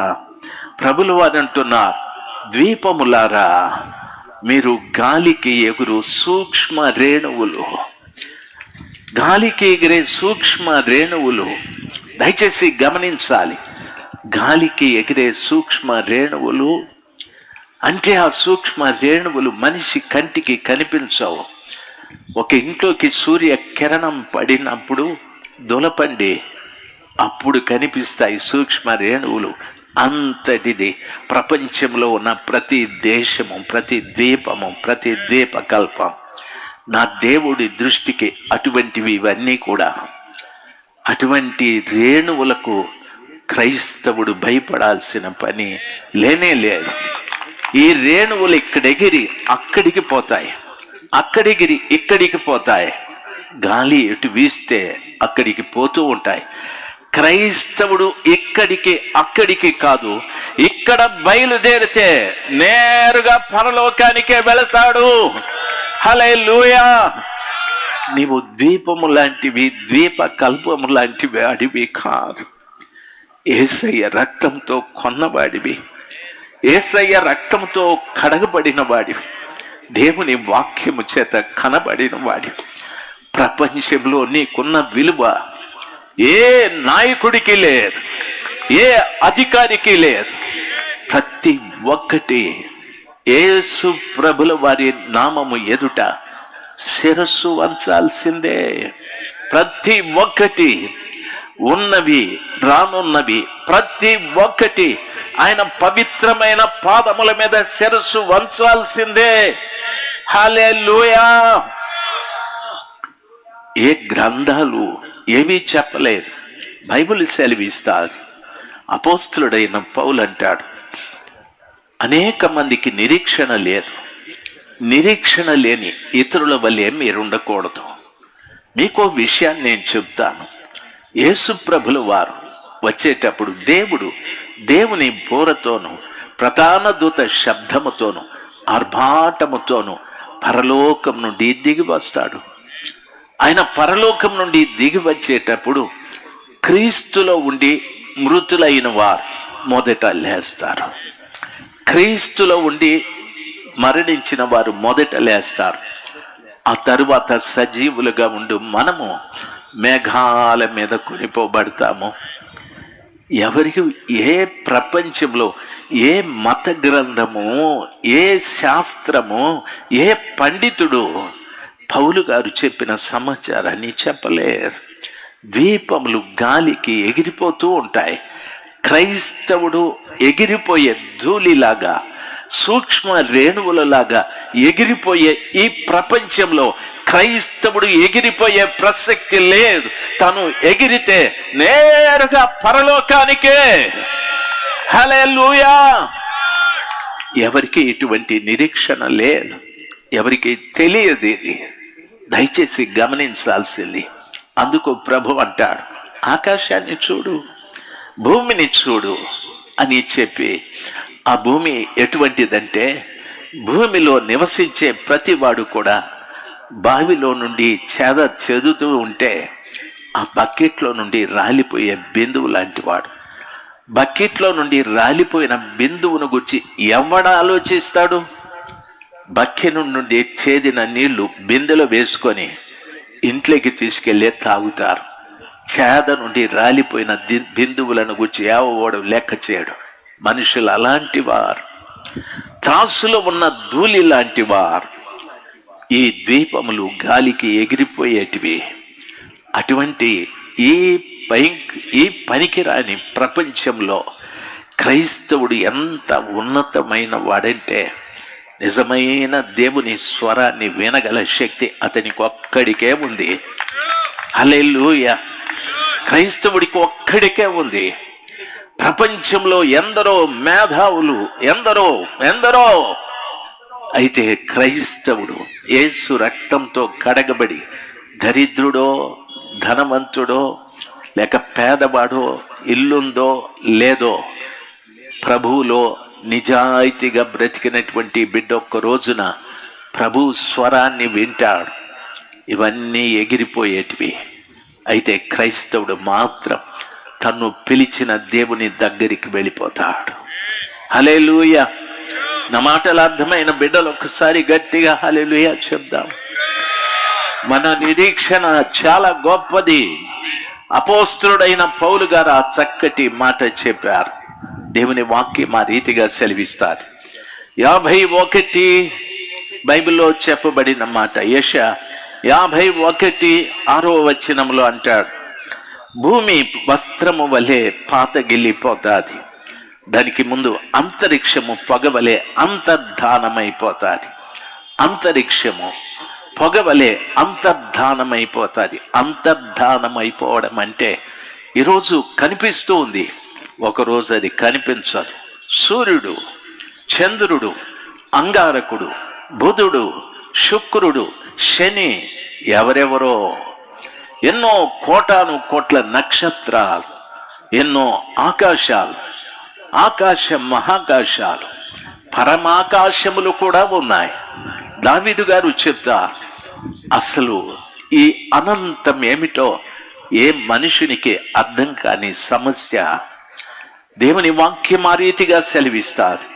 ఈ అంతరిక్షం ప్రియులారా గమనించాలి, ఎంత గొప్పదంటే అంత గొప్పది. అది పొగలాగా ఒక్క రోజున శూన్యమైపోతుంది. దేవుని వాక్యం సెలవిస్తుంది, ఆకాశం వైపు కన్నులెత్తుడి. దయచేసి ఈ వాక్యాన్ని చూపి నాయన. కీర్తన 19:1 బైబిల్లో చెప్పబడిన మాట. భక్తుడు ఈ విధంగా సెలవిస్తాడు, ఆకాశము దేవుని మహిమను వివరించుచున్నవి, అంతరిక్షము ఆయన చేతి పని. అంతరిక్షము ఆయన చేతి పనిని ప్రచురము చేయుచున్నది. దయచేసి వినాలి. ఆకాశము దేవుని మహిమ. చూడండి, అలాగో చూడండి. ఆ మహిమను ఎవడు వర్ణించగలడు? దేవుని పిల్లలు ఆలోచించాల్సింది. ఆ వాక్యం అట్లే పెట్టిన ఆయన. దేవుని వాక్యం సెలవిస్తారు, అంతరిక్షము ఆయన చేతి పనిని ప్రచురపరుచుచున్నది. అయ్యా, సూర్యుని ఆయనే కలగజేశాడు, చంద్రుని ఆయనే కలగజేశాడు. ఆ రోజు నుండి ఈ రోజు వరకు అవి పనిచేస్తూ ఉన్నాయి. వాటి ధర్మాన్ని కోల్పోలేదు. ఆయన చేతి పని కాబట్టి. మనుషుడు మీరు కూర్చున్న కుర్చీని చేశాడు, కొన్ని రోజులకి ఇరిగిపోతుంది, కొన్ని రోజులకు పోతుంది. నేను మాట్లాడుతున్న ఈ పిఏ సిస్టమ్, ఈ సిస్టమ్ కొన్ని రోజులకు పాడైపోతుంది. ఎంత ఖరీదు పెట్టినా ప్రతి ఒక్కటి పాడైపోతుంది. అయితే అంతరిక్షము ఆయన చేతి పనిని ప్రచురపరుచుచున్నది. ఏమనో తెలుసా? నేను దేవుడు చేసిన పదార్థమును, సూర్యుడు అంటాడు, నేను దేవుడు చేసిన పదార్థాన్ని, నేను చంద్రుడు అంటాడు, నేను దేవుడు చేసిన పదార్థాన్ని. ఎందుకు చేశాడు దేవుడు? పగటి నేలుటకు నన్ను పెద్ద జ్యోతిగా చేశాడు, రాత్రి నేలుటకు నన్ను చిన్న జ్యోతిగా చేశాడు. ఆయన పనిని ప్రచురము చేస్తూ ఉన్నాయి, ప్రకటిస్తూ ఉన్నాయి. నాకిప్పుడు దరిదాపు 70 సంవత్సరాలు కావస్తూ ఉంది. ఇంకా 2 సంవత్సరాలు అయితే 70లోకి నేను వస్తాను. 70 సంవత్సరాల నుండి సూర్యుడు పని చేస్తూనే ఉన్నాడు, 70 సంవత్సరాల నుండి చంద్రుడు పని చేస్తూనే ఉన్నాడు. అవి ఆయన చేతి పనిని చెప్తూ ఉన్నాయి. మేము ఆయన చేసిన వారం, ఆయన చేసిన ఈ పని మేము చేస్తూనే ఉన్నాం. హల్లెలూయా చెప్దాం, హల్లెలూయా. దైవ జనాంగమా, చూడండి ఆకాశం వైపు. దేవుని వాక్యం సెలవిస్తాది, అంతరిక్షము ఆయన చేసిన పనులే, ఆయన మహిమ వివరిస్తూ ఉంది. అంతరిక్షము ఆయన చేసిన పనిని ప్రచురం చేస్తూ ఉందని. ఈరోజు ఎవరైనా చాలా పెద్ద యోగులు, పొంగవులు, ఎంతోమంది పీఠాధిపతులు, ఎంతోమంది క్రైస్తవ బోధకులు, అపోస్తలులు, లేకపోతే పోపు, గీపు, డీపు, ఎవరెవరో ఉన్నారు. వాళ్ళని బయటకు వచ్చి సూర్యుని రావయ్యా అని చెప్పమను, వస్తాడేమో. ఎందుకో తెలుసా? అది దేవుడు చేసిన పని. ఆయన చేసిన పనిని ఎవడు కూడా శాసించలేడు. ప్రపంచం పుట్టినప్పటి నుండి సూర్య చంద్రులను శాసించిన వాడు ఒక్కడే ఒక్కడు. ఆయన పేరు యెహోషువ. ఎందుకు ఆయన శాసించాడు అంటే, తన మీదికి 5 దేశాల వారు యుద్ధానికి వచ్చారు. వారిని చంపేటంత వరకు, సూర్యుడా, చంద్రుడా, నీవు అయ్యాలోయలోను గిబియాలోయలోను ఆగాలి, నా శత్రువుల్ని నేను చంపాలి అని చెప్పాడు. దైవ జనాంగమ, రాత్రి సమయమందు సర్వశక్తిమంతుడైన దేవుడు మనల్ని ప్రేమించి అంతరిక్షాన్ని కూడా చూడమని చెప్తూ ఉన్నాడు. ఆయన చేతి పనులు ఎంత గంభీరము, ఆయన చేతి పనులు ఎంత అద్భుతము. ఆయన చేతి పనులు వివరించటానికి మానవ భాషలో మాటలు లేనే లేవు. హల్లెలూయా చెప్దాం, అందరం గట్టిగా చెప్దాం, హల్లెలూయా. బైబిల్ సెలవిస్తాది, అందలి నివాసులు అటువలే చనిపోదురు అని వాక్యం సెలవిస్తాది. ఆ తరువాత అంటాడు, నా రక్షణ నిత్యము ఉండును. నా రక్షణ నిత్యము ఉంటారు. దేవుని వాక్యంలో సెలవిచ్చిన రీతిగా అంతరిక్షము పొగవలే పోతుంది. అంటే పొగ వచ్చేటప్పుడు కొంత దూరం పొగ మనకు కనిపిస్తుంది, తరువాత అంతర్ధానంలో కలిసిపోతుంది. మీరు కొలిమి దగ్గర పొగ చూడండి, కంసాలి దగ్గర పొగ చూడండి, కర్రల పొయ్యిలో వచ్చే పొగ చూడండి. పొగ కొంతవరకే మనకు కనిపిస్తుంది. ఈ శూన్యంలో ఎక్కడ కలిసిపోతుందో తెలియదు. ఈ రోజున ఈ అంతరిక్షం అంతా కూడా దేవుడు నిలవమన్నంత వరకే నిలుస్తాయి. ఏదో ఒక్క రోజున ప్రభులు వారు దానికి ఆజ్ఞాపిస్తాడు, అది పొగబలే అంతర్ధానమైపోతుంది. ఏ వ్యక్తి సూర్యుని కనిపెట్టలేడు, ఏ వ్యక్తి చంద్రుడిని కనిపెట్టలేడు, ఏ వ్యక్తి అందులో ఉన్న పదార్థములను కనిపెట్టలేడు. ఎందుకంటే అవన్నీ ఆయన చేతి పనులే. హల్లెలూయా చెప్దాం, అందరం చెప్దాం హల్లెలూయా. దేవుడు ఎంత గొప్పవాడో, ఆ సర్వశక్తిమంతుడైన దేవుడు ఎంత గొప్పవాడు. ఆయన అంటున్నాడు, నా రక్షణ నిత్యము ఉండును. నిత్యము ఉండేదేమిటి? సూర్యుడు ఉండడు, చంద్రుడు ఉండడు, ఆకాశం ఉండదు, పరమాకాశములు ఉండవు, మహాకాశములు ఉండవు, భూమి దానిలో ఉన్న సమస్తము ఉండదు, పర్వతముల మధ్య వేల కొలది పశువులు ఉండవు, బంగారం ఉండదు, వెండి ఉండదు, అన్నీ పోతాయి. నా రక్షణ మాత్రం నిలిచి ఉంటుంది. నా రక్షణ నిలిచి ఉంటారు. ఏమిటా రక్షణ అని అడిగితే బైబిల్ రీతిగా సెలవిస్తుంది. లూకా సువార్త 1వ అధ్యాయం 71వ వచనం. లూకా సువార్త 1వ అధ్యాయం 71-70వ వచనం. తన సేవకుడైన దావీదు వంశమునందు మన కొరకు రక్షణ శృంగమును అనగా మన శత్రువుల నుండి, మనలను ద్వేషించు వారి అందరి చేతిలో నుండి తప్పించు రక్షణ కలుగజేసెను. హల్లెలూయా చెప్పండి సార్. హల్లెలూయా హల్లెలూయా. దేవుని వాక్యం సెలవిస్తారు, మనకు ఒక రక్షణ శృంగం ఉంది. మన శత్రువుల నుండి, మనల్ని ద్వేషించు వారి చేతిలో నుండి విడిపించటానికి రక్షణ శృంగం ఒకటి ఉంది. ఆ రక్షణ శృంగము అంటే కొమ్ము అని అర్థం. రక్షణ ఎవరు అంటే నా యేసు క్రీస్తు ప్రభుల వారు. నా యేసు క్రీస్తు ప్రభుల వారు. ఆయన ఎలాంటి వాడంటే కొమ్ము లాంటి వాడు, బలమైన వాడు. ఆయన చేసే పని ఏమిటంటే తన ప్రజలను శత్రువుల నుండి, మనలను ద్వేషించు వారి అందరి చేతిలో నుండి మనలను రక్షించటానికి రక్షణ శృంగంగా ఆయన వచ్చాడు. ఆయన ఎప్పుడు ఉంటాడు, నిత్యము ఉంటాడు. నేను నీటి బిందువులాగా రాలిపోతాను, త్రాసులో ధూళిలాగా కొట్టుకుపోతాను, గాలికి ద్వీపములు పోయినట్లుగా పోతాను. నా యేసు క్రీస్తునే రక్షణ శృంగం ప్రపంచము ఆది నుండి అంతం వరకు నిలబడి ఉంటుంది. ఎందుకు? నన్ను ద్వేషించే వారి చేతిలో నుండి, నాకు కీడు తలపెట్టే వారి చేతిలో నుండి తప్పించటానికి, నాకు నష్టం కలిగించే వారి చేతిలో నుండి తప్పించటానికి ఆ రక్షణ శృంగం నిలిచి ఉంది. ఎక్కడైనా అని అడిగితే బైబిల్ సెలవిస్తుంది, ఆయన సర్వాంతర్యామి, ప్రపంచం అంతా ఒకేసారి ఉన్నవాడు. ఈ రాత్రి సమయం ఈ స్థలములో ఉన్న ప్రతి వారి ప్రక్కన నా రక్షణ శృంగము నిలబడి ఉన్నది. ఈ రాత్రి సమయమందు ఏ కుటుంబంలో రక్షణను గూర్చిన సునాదం వినిపిస్తాదో ఆ కుటుంబంలో ప్రభుల వారు నిలిచి ఉన్నాడాయన. హల్లెలూయా. మార్తా మరియలు అంటున్నారు, 4 రోజులైపోయేది తమ్ముడు చనిపోయి సమాధిలో పెట్టా.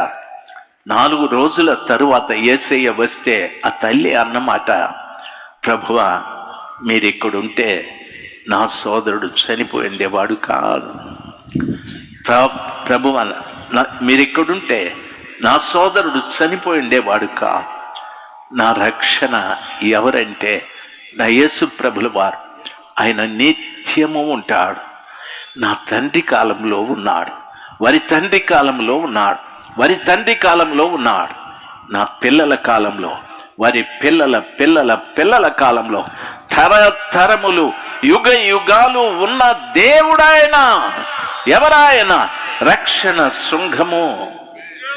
రక్షణ శృంగము ఎందరో లేచారు. ఇశ్రాయేలీయులు ప్రభు అంటున్నాడు, వీరు నా సొత్తు, నా జనమై ఉన్నారు, నేను వారిని విమోచించానని.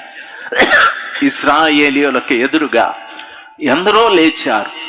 అమోనీయులు, మోయాబీయులు, సిరియనులు, ఫిలిస్తీయులు, అమాలేకీయులు ఎందరో లేచారు. రక్షణ శృంగము ఇశ్రాయేలీయుల పక్షంగా నిలబడి వారితో యుద్ధం చేశాది. తన ప్రజలకు విజయాన్ని ప్రసాదిస్తూ వచ్చాది.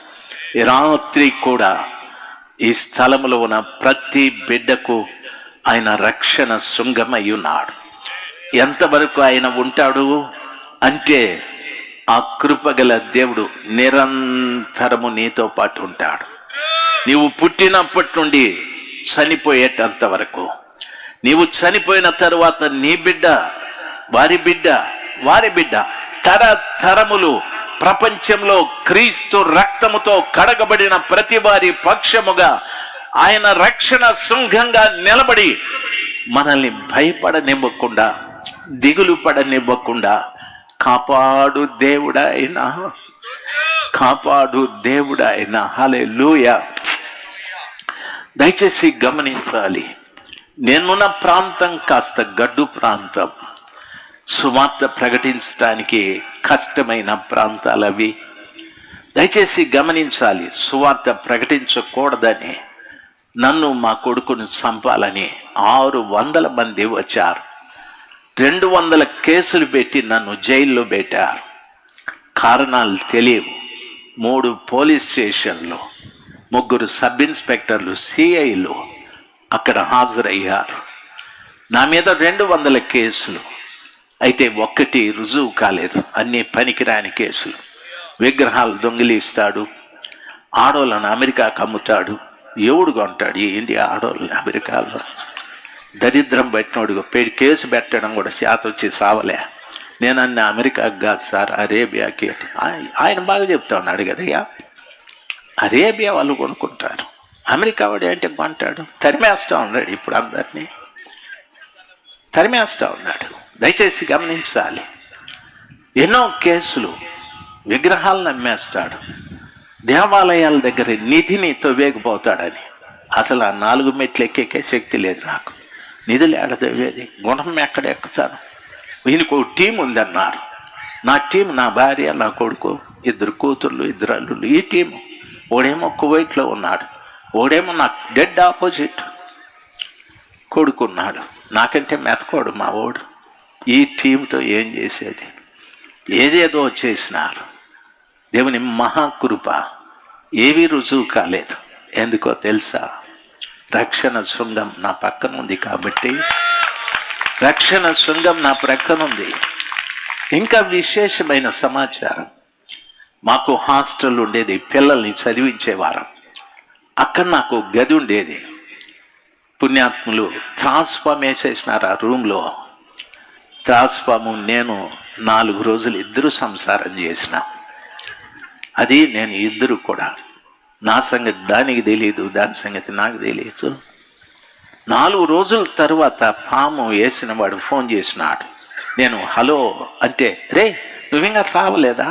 ఈడెవరు చూడండి, హ్యాపీ బర్త్డే లేకపోతే హ్యాపీ మ్యారేజ్ డే అంటారు, నువ్వింకా చావలేదా అని. నేను అన్నాను, నేనెందుకు చావాలరా, నువ్వెప్పుడు నని. రే నీ రూమ్లో ట్రాన్స్ఫార్మ్ వేసినాను అని అన్నాడు. దెబ్బకి రూమ్లో నుండి పరిగెత్తి బయటకు వచ్చినాను. అంతకుముందు హ్యాపీగా పడుకొని ఉన్నాను, హ్యాపీగా తిరుగుతూ ఉన్నాను. ఆడ మాట చెప్పేటప్పటికి పరిగెత్తుకొని బయట వచ్చి, మా దగ్గర బైబిల్ ట్రైనింగ్ అయ్యే పిల్లలు ఉన్నారు. రే రూమ్లో ట్రాన్స్ఫార్మ్ పాము వేసినారంట, రంట్రా కొడుదురంటే ఒక్కోడు కర్రలు ఎత్తుకొని వచ్చినారు. నాయన ఏ పాము అన్నారు. ట్రాన్స్ఫార్మ్ అన్నారు. కర్రలు ఆడబడేసి అదిగానో తప్పించుకుంటే పగబడుతుంది నాయన, మేము కొట్టమన్నారు. తప్పించుకునేది ఆట, ఎంతమంది ఉన్నాము అంటే. నీకు తెలదు నాయన ట్రాన్స్ఫార్మ్ సంగతి. ఇంకెవడు నా పక్షాన పోట్లాడేది? నాకు అర్థం కాక, నా రూమ్ చిన్నది.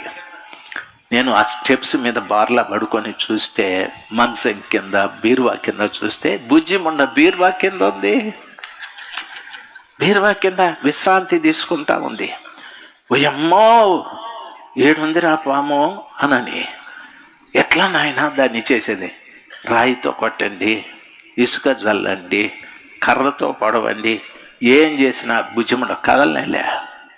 మొత్తానికి దాన్ని బయటికి లాగితే చచ్చిపోయింది. అది చచ్చిపోయింది. ఆడికి ఫోన్ చేసిన, రే మీ బుజ్జిముండ ఆత్మహత్య చేసుకొని చచ్చిందిరా. వాడంటాడు, ఎవరు ఆ బుజ్జిముండ? నువ్వు వేసిన తాస్పం. అది చచ్చిపోయిందా? ఎస్, అది చచ్చిపోయింది. నీ అడ్రస్ చెప్పు, పార్సల్ చేసి పంపుతాను. హల్లెలూయా. నీ రక్షణ శృంగమైన యేసు ప్రభులు వారు నీ పక్షాన నిలబడి ఉన్నాడు. తరువాత నా కారులో కట్లపాము వేసినారు. నేను నడుపుతా ఉంటే ఆ బుజ్జిముండ నా మీద పోతా ఉంది ఇట్లా. ఓయమ్మో, దేవుడు ఎంత గొప్పోడు. నా ముందు బస్సులు లేవు, నా వెనకాల బస్సులు లేవు, రోడ్డంతా ఖాళీగా ఉంది. ఈ దెబ్బతో పక్కకు తిప్పి బ్రేక్ తొక్కినా చూడు, వెనకాల చక్రాలు ఎగిరి పడినాయి. అట్లా పెడి డోర్ తెరిచి ఎగిరి దూకేసినాను. అయిపోయింది, ఇంకా అయిపోయింది, ఇంక ఈ కారు ఎక్కే ప్రసక్తి లేదని. ఒక క్రిస్టియన్ మెకానిక్ ఉన్నాడు. నేను జాకబ్ నా కారులో పాము ఉందిగా, దయచేసి రాయ్యా అంటే, నన్ను చంపేయనియా, బలివోడివి నువ్వు, నేను రానన్నాడు. దండం పెడతా, రాయ్యా. రాలేదు. ఏం చేసేది? ఎవరో చెప్పినారు, పొగాకు వెయ్యి, వెల్లుల్లిపాయలు వేయి, ఆ ఘాటుకు అది పారిపోతుందని. 2 కేజీలు వెల్లుల్లిపాయలు దంచేసేసిన కార్లోకి, ఇంజన్లోకి వేసేసిన. ఆ పక్క పోతే నాకే తుమ్ములు, దగ్గు, చీమిడి, బా అంత ఘాటు. నేను అనుకున్నా, thank you very much Jesus, ఇది పోయింటుంది అని. ఆ మరుసటి రోజు మా భార్య ఎక్కడో ఆ కారులో పోతుంది, ఆమె మీదకి ఎక్కింది. ఆమె కారులోనే భరతనాట్యం చేసేసింది. లబా దిబా, అయ్యో ఎసయ్యా, ఏమరిసిందో నాకు తెలియదు. ఇంటికి వచ్చి తిట్లు తిట్టింది నాకు. కారులో పాము ఉందని తెలుసా నీకు అని. నా మీదకి వచ్చిందని నాకు చెప్పద్దా? అది వెళ్ళిపోయి ఉంటుంది అనుకున్నాను నేను. బాగా తిట్టింది. నేను చచ్చిపోవాలనుకున్నావా అని. అయ్యయ్యో అంత మాట్లాడద్దు, నువ్వు నా బిలవడు వైఫ్వి. నేను చచ్చిపోవాలనుకుంటే నువ్వు చస్తావా? ఆమె మృత్యుంజయురాలు, నిజంగా మృత్యుంజయురాలు. ఆమె చచ్చిపోయి 1 గంట అయిపోయింది. డాక్టర్లు చెప్పినా తీసుకెళ్ళిపోండి అని. అయితే మేము ఎవరు ఇంటి దగ్గర లేం. ఒక ముస్లిం డాక్టర్ ఆమెని చెస్ట్ మసాజ్ 30 నిమిషాలు చేస్తే మళ్ళా అని వచ్చింది. మృత్యుంజయురాలు ఆమెకి ట్రీట్మెంట్ చేసే డాక్టర్ అన్నాడు, ఈమెకి మునుపటి సమాచారాలు ఏమీ గుర్తుండవన్నాడు. నేను, దేవా నీకు వేలాది స్తోత్రాలయ్యా, బతికిస్తేవి కానీ ఈ జ్ఞాపకాలు ఏమీ లేకుండా చేసినందుకు వందనాలు యేసయ్యా అని. ఆమె స్పృహలోకి వచ్చిన తర్వాత వాళ్ళ ఆడపడుచుని పిలిస్తే మాస్క్ వేసినారు, ఆక్సిజన్, ఏదో మాట్లాడుతూ ఉంది. ఆమె అంటుంది, విమల నువ్వు చెప్పేది నాకు అర్థం కాలేదని. పేపరు పెన్ని అది. పేపరు పెన్ ఇస్తే ఫ్రిడ్జ్లో దోశల పిండి ఉంది, అది దోశలు వేసుకొని తినండి. నా గుండె అదిరిపోయింది. దీనికి అట్రా పూర్వపు స్థితులు జ్ఞాపకం లేదంటారు. ఫ్రిడ్జ్లో ఉండే పిండి తెలుసు దీనికి. నా సమాచారాలు తెలియకుండా ఉంటాయా? అమ్మో ఎందుకు చావలేదు? ఎందుకు పూర్వపు స్థితులు మర్చిపోలేదు? రక్షణ శృంగము ప్రక్కనుంది కాబట్టి. నమ్మిన వారు ఒకసారి గట్టిగా హల్లెలూయా చెప్దాం. రక్షణ శృంగం ప్రక్కనుంది. 600 మంది కాదు, మదనపల్లి టౌనే నాకు వ్యతిరేకంగా నిలబడ్డది. ఆంధ్రజ్యోతి, ఈనాడు, లోకల్ టీవీ దరిదాపు 3 నెలలు కష్టపడి పనిచేసినాయి. నన్ను ఊరు బహిష్కారం చేయాలని. నీళ్ళు ఇవ్వలేదు, కిరాణా ఇవ్వలేదు. 3 నెలలు నరకం అనుభవించిన దేవుడు చాలా గొప్పోడు. దేవుడు చేసిన గొప్ప అద్భుతం, నా మీద ఎవరెవరు తిరుగుబాటు చేశారో ఒక్కొక్కనికి షాంపులు చూపెట్టినాడు. ఆ దెబ్బతో అందరూ భయపడ్డారు. దేవుడు నమ్మదగిన వాడు. ఎక్కడున్నాడు ఆయన? రక్షణ శృంగం ఆయన. నిత్యము ఉంటాడు ఆయన. ఎవరితో ఉంటాడు ఆయన? నీతో ఉంటాడు, నీ భార్యతో ఉంటాడు, నీ పిల్లలతో ఉంటాడు ఆయన నిత్యము. ఎలాగా? ఆయనే ఆది, ఆయనే అంతం, ఆయనే అల్ఫా, ఆయనే ఒమేగా. ఆయన ఎవరు? రక్షణ శృంగం. ఆయన బలమైన కొమ్ము, నీకు రక్షణ కలిగించే ఒక బలమైన కొమ్ము ఆయన.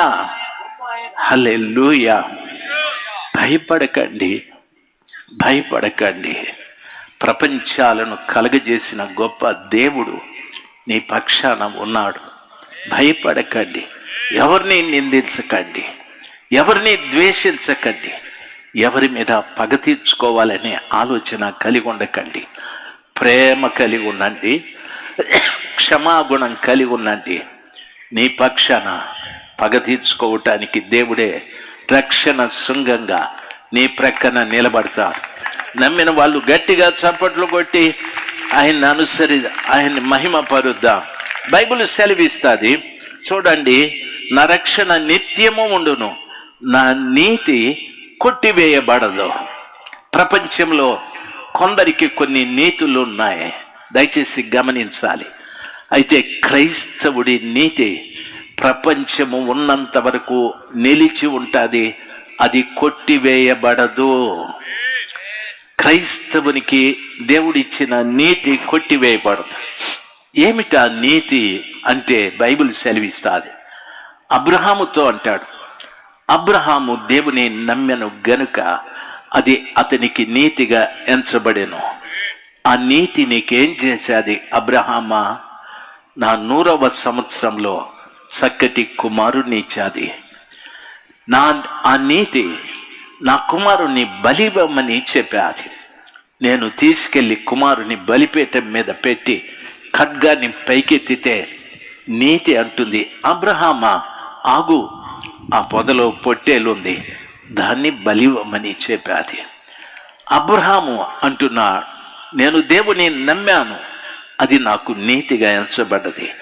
నా ప్రతి సమస్యలోనూ, నా ప్రతి ఇరుకులోనూ, ప్రతి ఇబ్బందిలోనూ ఆ నీతి నా పక్షాన నిలబడి పని చేస్తూ వచ్చాది. ఈ రాత్రి నీ విషయంలో కూడాను, ప్రతి క్రైస్తవుని విషయంలో ఆ నీతి అలాగా నిలిచి ఉంటుంది. దాన్ని ఎవ్వరూ కొట్టివేయలేరు. ఎన్నో రాజ్యాలు లేవచ్చు, రాజ్యాధిపతులు లేవచ్చు, కొత్త కొత్త చట్టాలు రావచ్చు, కొత్త కొత్త శాసనాలు పెట్టచ్చు. దేవుని నీతి ప్రపంచంలో ఉన్నది. ఆ నీతిని కొట్టివేయటానికి ఎవ్వరికి సాధ్యం కానే కాదు, కానే కాదు, కానే కాదు. హల్లెలూయా. ఇజ్రాయేలీయులను నామరూపాలు లేకుండా చేయాలని హిట్లర్ లేచాడు, కొన్ని లక్షల మందిని చంపాడు, నామరూపాలు లేకుండా పోయాడు. దయచేసి గమనించాలి. ఇలాగ నేను చెప్తే చాలా ఉన్నాయి. కాబట్టి దేవుని నీతి కొట్టివేయబడదు. ఆయన్ని హృదయపూర్వకంగా నీవు నమ్మడమే నీతి. హృదయపూర్వకంగా నీవు నమ్మడమే నీతి. ఆ నీతి నీలో ఉంటే నీ పక్షాన ఆ కృపగల దేవుడు ఉండి నిన్ను కొట్టివేయడు.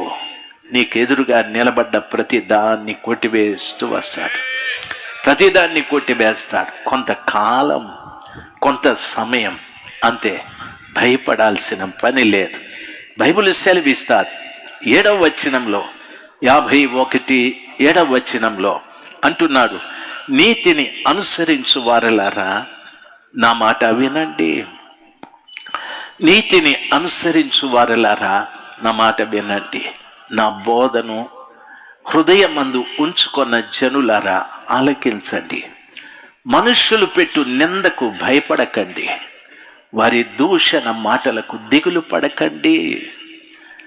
దేవుని వాక్యం సెలవిస్తుంది, నీతిని అనుసరించు వారలారా అనగా దేవుని నమ్ముకున్న వారలారా నా మాట వినండి. ప్రభు చెబుతున్న మాట, నా మాట వినండి. రాజశేఖర్ మాట వినద్దు, జర్మియా గారి మాట వినద్దు, జార్జి గారి మాట వినొద్దు, రాజుగారి మాట వినొద్దు, నా మాట వినమంటున్నాడు. ఎందుకో తెలుసా? ఆ వాక్యం అట్లే పెట్టిన ఆయన. ఎందుకో తెలుసా? నేను ప్రభుని నమ్ముకున్నాను, అది నాకు నీతి అంటాడు. నా మాట వినుడి, నా బోధను మీ హృదయమందు ఉంచుకోనండి. నా బోధను మీ హృదయమందు ఉంచుకోనండి. క్రైస్తవుని హృదయంలో యేసు ప్రభుల వారి బోధ ఉండాలి. క్రైస్తవుని హృదయంలో యేసు ప్రభుల వారి బోధ ఉండాలి. ఏమి ఆ బోధ? ప్రభు అంటున్నాడు, నీ పొరుగువారిని ప్రేమించు, నీ శత్రువుని ప్రేమించు, నీ శత్రువుని, నీ సహోదరుని ప్రేమించు. నిన్నెవడైనా కుడి చెంప మీద కొడితే ఎడమ చెంప చూపెట్టు. ఎవడైనా నిన్ను క్షమించమని అడిగితే 77 పర్యాయాలు వారిని క్షమించు. హల్లెలూయా! ఆ బోధ నీ హృదయంలో ఉండని. నీ హృదయంలో ఎవరి మీద పగ, ఎవరి మీద ద్వేషం, ఎవరి మీద అసూయ, ఎవరి మీద కక్ష నీ హృదయంలో ఉండకూడదు, ఉండకూడదు. భక్తుడైన దావీదంటాడు, దేవా నీ ఎదుట నేను పాపము చేయకుండానట్లు నా హృదయంలో నీ వాక్యం ఉంచుకున్నా. ఇక్కడ ప్రభు చెప్తున్నాడు, నీ హృదయంలో నా బోధని ఉంచుకోవాలి. రాత్రి సమయమందు ప్రభు నీకు బోధించిన బోధ ఇక్కడ విని ఇక్కడ విడిచిపెట్టమని కాదు, ఈ బోధని హృదయంలో ఉంచుకోవాలి. బోధ ఏం చేస్తుందో తెలుసా? సచ్చే వాళ్ళను కూడా బ్రతికిస్తారు. బైబిల్ సెలవిస్తారు, యాయీరు కుమార్తె చావ సిద్ధంగా ఉంది, అమ్మాయి చనిపోయాడు. యాయీరు అంటున్నాడు, బోధకుడా నా కుమార్తె చావ సిద్ధంగా ఉంది, దయచేసి రండి అని అంటే యాయీరు బోధ వినలేదు, కానీ బాధ చెప్పుకుంటా ఉన్నాడు. అయితే బోధ వింటే నిజంగా బోధ మనిషిని బ్రతికిస్తుంది. ఆయన బోధ వినకుండా బాధ చెప్తూ వచ్చాడు. బాధ సావు దాకా వెళ్ళిపోయాడు. ఇంటి దగ్గర నుండి ఒకడొచ్చి, యాయీరు నీ కుమార్తె చనిపోయాడు, బోధకుని శ్రమ పెట్టద్దని చెప్పారు. వింటున్న తల్లి, నా ప్రియమైన తండ్రి, బోధ వింటే బోధని బాధను తీరుస్తుంది.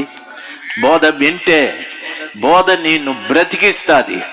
బోధ నీ హృదయంలో ఉంచుకుంటే నీకు కీడు చేసే నీ ముందుకొచ్చే ప్రతి కీడు నీ లోపటున్న బోధను చూసి భయపడి పారిపోవును గాక.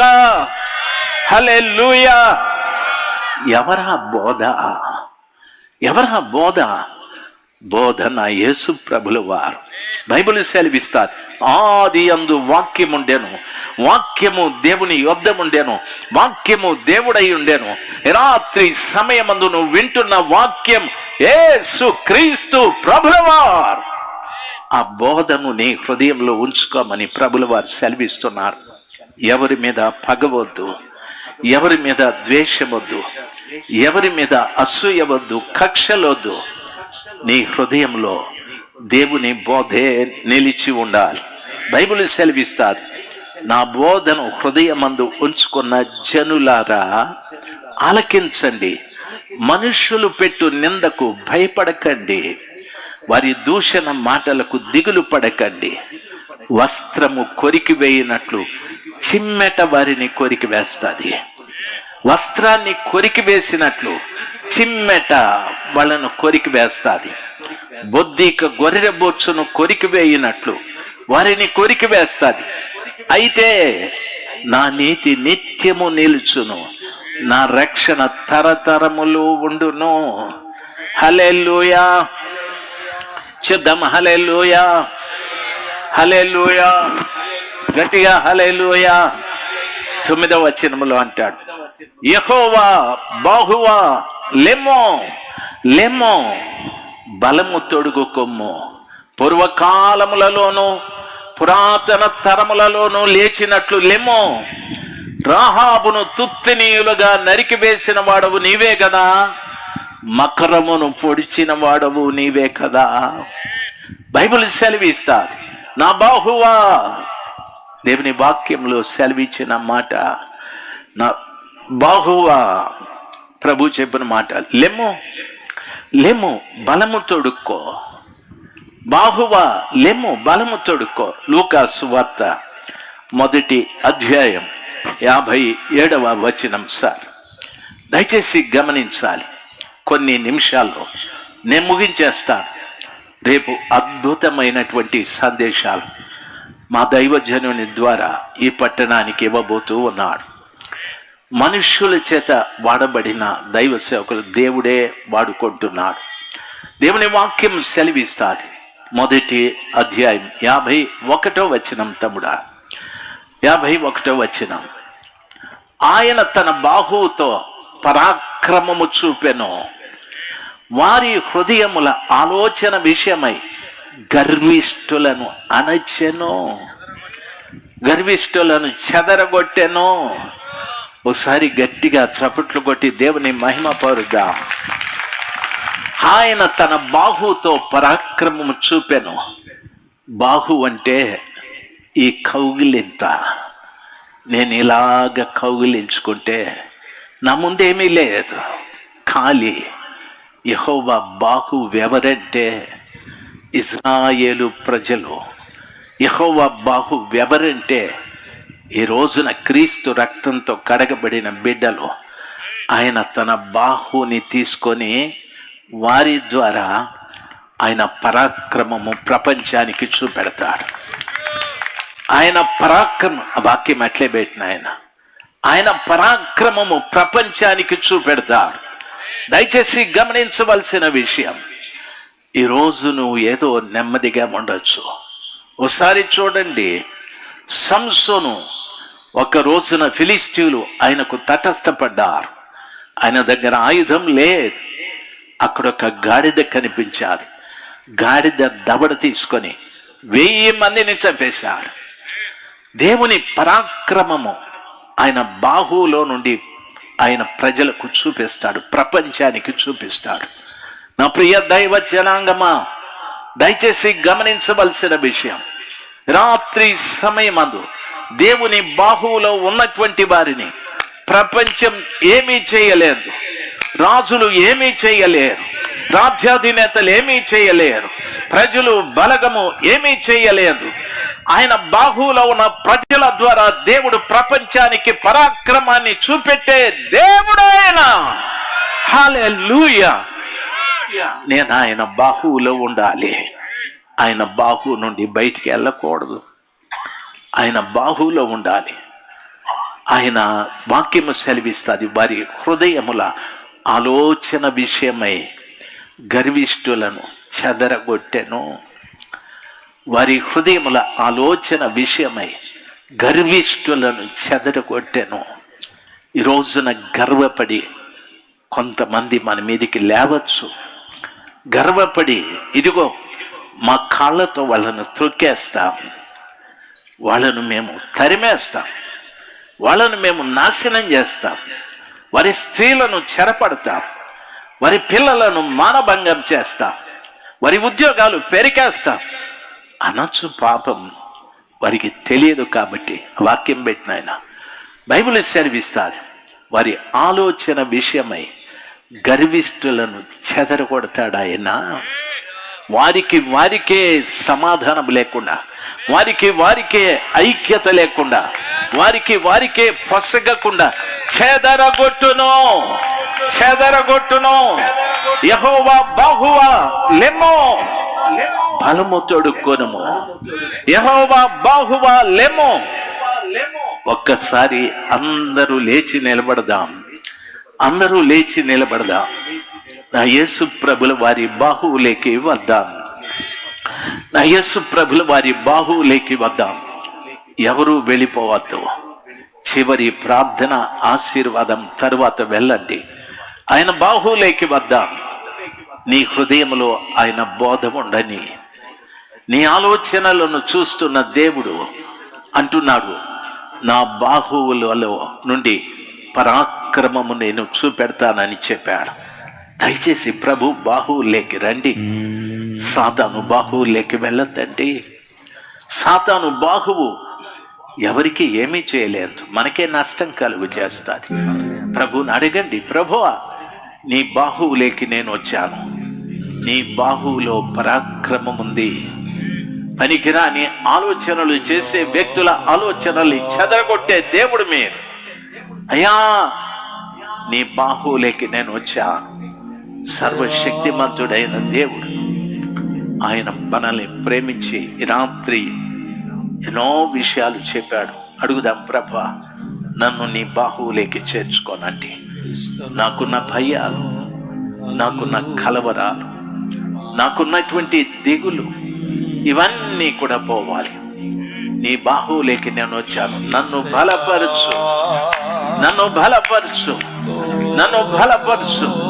దేవుడు దేనితో బలపరుస్తాడో తెలుసా? ఆయన వాక్యముతో బలపరుస్తాడు. ఆయన దేవుడు దేనితో బలపరుస్తాడో తెలుసా? ఆయన ఆత్మతో నిన్ను బలపరుస్తాడు. ఆయన రాత్రి సమయమందు ఆయన బాహువుల్లోకి వచ్చి, ప్రభా నీ వాక్యపు బలము నాకు దయచేయి, నీ ఆత్మ బలము నాకు దయచేయి. నాలో నుండి ప్రభావం ప్రపంచంలోకి వెళ్ళాలి. నాలో నుండి ప్రభావం పరాక్రమము ప్రపంచంలోకి వెళ్ళాలి. హల్లెలూయా, హల్లెలూయా. ప్రతి బిడ్డ అడగండి, నన్ను మీ బాహువులోకి చేర్చుకోనండి ప్రభా. ప్రతి సంఘ కాపరి అడగండి, నన్ను నీ బాహువులోకి చేర్చుకో ప్రభా. ప్రతి తల్లి తండ్రి యవన బిడ్డ, ప్రతి బిడ్డ అడగండి, నన్ను నీ బాహువులోకి చేర్చుకోనండి. నీ బాహువులో నుండి పరాక్రమం బయలు వెడలుతున్నదని వాక్యం సెలవిచ్చారు. రాత్రి సమయమందు నేను నీ బాహువులో చేరి నాలో నుండి నీ పరాక్రమము ప్రజలలోకి వెళ్ళాలి, ప్రజలలోకి వెళ్ళాలి, ప్రజల్లోకి వెళ్ళాలి.